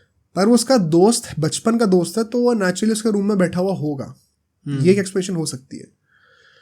बट क्या श्रीशांत एक्चुअली में इन्वॉल्व था, पता है, मतलब मुझे कभी कभी लगता है, सोचने कि क्या ये सेटअप ही तो नहीं था। आई थिंक एक पॉइंट मेरा जो अगेंस्ट जाएगा, and specifically about that towel incident, क्योंकि सबको वो फोटो याद रहेगी, पूरे न्यूज़ में वही फोटो निकली थी। नोटिस हाउ यू सेड कि वो थ्रू आउट द सीजन वो करते आ रहा था, एंड उस मैच में उसने 2 ही ओवर डाले थे जिसमें फिक्सिंग थी उसकी। फर्स्ट ओवर में उसने टॉवल नहीं रखा, सेकंड में रखा, वो थ्रू आउट द सीजन करते आ रहा था, वो ठीक है। बट ऐसा भी तो हो सकता है, मतलब एक अलग तरीका, एक अलग पर्सपेक्टिव इस चीज़ को देखने का ये है कि अगर वो फर्स्ट ओवर में भी रखता तो फिर इंडिकेशन देता कैसे हो। उसने ऑलरेडी कहता था कि मैं कुछ अनयूजुअल नहीं करने वाला। इंडिकेशन वो कब देगा, जब वो उस ओवर में मैच फिक्सिंग करने वाला होगा। हाँ। तो कहाँ करी उसने, 13 रन तो दिए। वो तो है ही, वो 13 रन वाला तो पॉइंट है ही। I am just talking about that towel incident, क्योंकि पहले ओवर में उन्होंने नहीं रखा, सेकेंड ओवर में उन्होंने रख दिया। तो एक तरीका उल्टा ये भी देखने का है कि फर्स्ट ओवर में इससे नहीं रखा, क्योंकि अगर फर्स्ट ओवर में रखता तो फिर इंडिकेशन अलग कैसे प्रोवाइड करता हो सेकंड ओवर में। हो सकता है, पर वही है, मतलब फिक्सिंग करी होगी इसके भी काफी एविडेंसेस आप गैदर कर सकते हो, और नहीं करी होगी इसके भी काफी एविडेंसेस गैदर कर सकते हो। क्योंकि ये 13 वाला तो मुझे जेन्युइनली लगता है, जहां पर उस अंकित चंडीला की पूरी वो बात हो गई कि उसने इंडिकेशन नहीं दिया, 15 रन दे दी ओवर में, इंडिकेशन नहीं दिया, इसके चक्कर में लड़ाई हो गई, पैसा वापस देना पड़ गया। यहाँ पे श्रीशांत ने अपनी जो डील फुलफिल करनी थी वही नहीं करी, और मतलब 14 रन 13 रन, अगर आपने 14 में बेट लगाई है या 14 से ज़्यादा की लगाई है और 13 आते तो आप पैसा हार गए। वो नहीं होता कि 1 रन नहीं तो कम हो गया है इसलिए तो इतना तो मिल ही जाएगा आपको, पैसा हार गए आप। तो ऐसा कैसे हो सकता है कि श्रीशांत उसके बाद भी मतलब कुछ रेपरकशन हुआ ही नहीं उनका उसको लेके, और एक बार भी कॉल पे उसके बाद भी ट्रेस नहीं हुई। तो आई थिंक वही श्रीशांत का केस काफ़ी डूबियस है, and I don't know about कि उनको स्केपगोट बनाया गया नहीं बनाया गया। Probably a better way to put at it in my perspective is कि जो और प्लेयर्स थे जो कि प्रॉब्ली और हाई प्रोफाइल प्लेयर्स थे, उनका नाम क्यों नहीं रिवील करा गया। वही है, इसके चक्कर में फोकस शिफ्ट कर दिया पूरा। इसके चक्कर में ही जो सिर्फ एक प्लेयर थे जो कि एक बहुत हाई प्रोफाइल प्लेयर्स थे जिन्होंने वर्ल्ड कप जितवाया है, उनका नाम आ गया और सारा ध्यान, मीडिया अटेंशन सब उनके ऊपर चला गया। तो आई थिंक ये प्रॉब्लम तो रहेगी रहेगी, एंड इसलिए इनका पूरा केस काफ़ी, अब मतलब वही है ना कि एक तरीके से आप एकदम एक श्रूड पर्सपेक्टिव से देखो, आपको लगेगा नहीं भाई जो इन्वॉल्व है जिसका नाम आ गया उसको रखना ही पड़ेगा। कुछ लोग पूरी दुनिया में से सिर्फ इन 3 का ही नाम क्यों? हाँ, कुछ लोग सिर्फ वो टॉवल इंसिडेंट देख के कह देंगे ये तो पक्का फिक्स्ड है। बट अगर आप एक और डीपर पर्सपेक्टिव में जाओगे तो आपको थोड़ी ऐसी चीज़ें भी लगेंगी जो कि बहुत वियर्ड है। और श्रीशांत ने बार बार इंटरव्यूज़ में आके ये बोला है कि भाई मैंने दिए ही 13 रन और बाद 14 किया है, जो कि मतलब नीरज कुमार ने वो जो प्रेस कॉन्फ्रेंस थी जिसमें वो वीडियो प्रूफ्स दिखा रहे थे उसमें उन्होंने बोला था ये चीज़। हर वीडियो दिखाने से पहले उन्होंने बताया कि क्या रिक्वायरमेंट है इस ओवर की, उसके बाद उन्होंने वीडियो दिखाई, बोला उन्होंने 14 रन देने और दिया एक्चुअली में 13 रन ही, बॉल भी नहीं दिखाई लास्ट की। तो कुछ चीज़ें बहुत ही एक्चुअली में डूबियस लगती है जिसको लेके आपको लगता है क्या एक्चुअली में इनको स्केपगोट बनाया गया था, जो थोड़ी वियर्ड है actually cheese. But finally if you talk about कि अगेन जो हम लोग हर बार फिक्सिंग में बात करते हैं, क्या आज के टाइम पे भी फिक्सिंग होती है? As recent as 2023 last year ही आईपीएल के टाइम पे सिराज ने बीसीसीआई को रिपोर्ट करा था कि बीसीसीआई में एंटी करप्शन यूनिट जो होती है उसको रिपोर्ट करा था। आरसीबी अपना लास्ट मैच जो है सीएसके से हारी थी, उससे coming into next match Siraj से एक ड्राइवर हैदराबाद के उनने बोला था ये कि मतलब एक इनसाइड इन्फॉर्मेशन मांगी थी बेसिकली आरसीबी की, एंड सिराज ने ये चीज़ डायरेक्टली जाके बीसीसीआई को बता दी without any bullshit, without anything, जाके बीसीसीआई को बता दिया। बीसीसीआई ने बाद में जाके अरेस्ट कर भी लिया था पुलिस ने जाके उनको। बट अपेरेंटली वो जो ड्राइवर था वो फिक्सर नहीं था, वो बुकी था। पैसे पैसे बेट करता था बेसिकली, एंड उसने काफ़ी पैसा ऑलरेडी हार चुका था आईपीएल में। उसके बाद सिराज से उसने थोड़ी एक इनसाइड इन्फॉर्मेशन मांगी थी, but credit to Siraj and hats off to that guy, उसने तुरंत जाके बीसीसीआई को बता दिया एंड उसके चलते हुए वो पकड़ा गया। तो इनफैक्ट एक और केस भी है, नीरज कुमार ने बताया था, गुजरात टाइटंस का एक मैच था, अब वो 2022 का या 2023 का ये पता नहीं, बट स्टिल 1-2 साल पहले की बात है। उसमें भी एक मैच था जिसमें प्लेयर्स इन्वॉल्व नहीं थे, पर यही देखो फिक्सिंग कैसे होती है। पिच को गीला करने की कोशिश कर रहे थे ये लोग एक्स्ट्रा, ताकि लो स्कोरिंग मैच हो जाए, और फिर उस पर फिक्स कर दो कोई कि कम टारगेट बनेगा ऐसे टाइप का। और उसमें इन्वॉल्व पता है कौन था? स्टेडियम के, और ये ऑन रिकॉर्ड है, स्टेडियम के अंदर जो बंदा वो बोर्ड्स नहीं लगा रहा होता है स्टैंड्स के ऊपर, वो एड के बोर्ड्स, वो बंदा ये कर रहा था हरकत, वो पकड़ा गया। ओके तो अभी तक ये अटेम्प्ट्स चल रहे हैं कॉन्शियसली कि प्लेयर्स का इन्वॉल्वमेंट के बिना भी आप फिक्स करते रहो कुछ ना कुछ करके। आई थिंक वही ना, फिक्सिंग प्रॉब्ली शायद अब नहीं होती, या मतलब आई डोंट नो भाई, I don't want to believe की होती है, बट ये बेटिंग तो ऑब्वियसली होती है अभी भी। एंड नेचुरली अगर आपको बेट करना है तो उसके चक्कर में आप कुछ ना कुछ हरकत ट्राई करोगे जिस चीज़ के लिए, जिस चीज़ को लेके जो ऑड्स हैं आपके फेवर में आ जाए। जैसे ये लो स्कोरिंग करना है तो पिच गीली कर दी। एंड वही द सरप्राइजिंग पार्ट इज कि किस किस लेवल पे लोग इन्वॉल्व हैं। अगर जो बंदा वो एड्स लगाता है वो ये चीज़ कर रहा है, तो मतलब आप एक्चुअली में एक ऐसा नहीं है कि आप एक स्पेसिफिक डिपार्टमेंट में जाके कह सकते हो कि इसके ही लोग इन्वॉल्व होंगे। ट्रू, प्लेयर्स इन्वॉल्व हो सकते हैं, मैनेजमेंट में इन्वॉल्व, इसके अंदर ही इस पॉडकास्ट के अंदर हमने कितने लोग देख लिए भाई, मैनेजमेंट में इन्वॉल्व थे, प्लेयर्स इन्वॉल्व थे, उसके बाद अभी ये एड वाली चीज़ आ रही है, एक ड्राइवर बुकी है। तो at any level, at every level लोग इन्वॉल्व हो सकते हैं इसके अंदर। एंड बेटिंग तो आई थिंक काफ़ी कॉन्फिडेंस आई कैन से कि इस टाइम पे भी होती होगी, ऑब्वियसली वो तो हुई, कोई डाउट ही नहीं है। बट फिक्सिंग का यस भाई, I hope and I believe कि ऐसा अब नहीं होता। So on that note let's end this podcast. I hope आप सबको ये पॉडकास्ट बहुत पसंद आया होगा, क्योंकि आप लोगों ने काफ़ी टाइम से मांगा था। आई होप CSK फैंस को अच्छा लगा, क्योंकि काफ़ी जो एलिगेशंस उठते हैं कि इन लोगों ने फिक्स करा था, it was not actually fixing, it was betting. So एक वो पॉइंट वहाँ से क्लियर करा है हमने। एंड अगर आपको ये वीडियो पसंद आई तो इस वीडियो को ज़रूर लाइक करना, चैनल को सब्सक्राइब करना, अपने दोस्तों में इस चैनल को शेयर करो। एंड जो नेक्स्ट वीडियो होनी चाहिए, जो नेक्स्ट आपको पॉडकास्ट जो देखना चाहिए वो आपको यहाँ दिख जाएगा, इसको भी जाकर देखिए और वहाँ पर भी कमेंट करके बताइए आपको पॉडकास्ट कैसा लगा।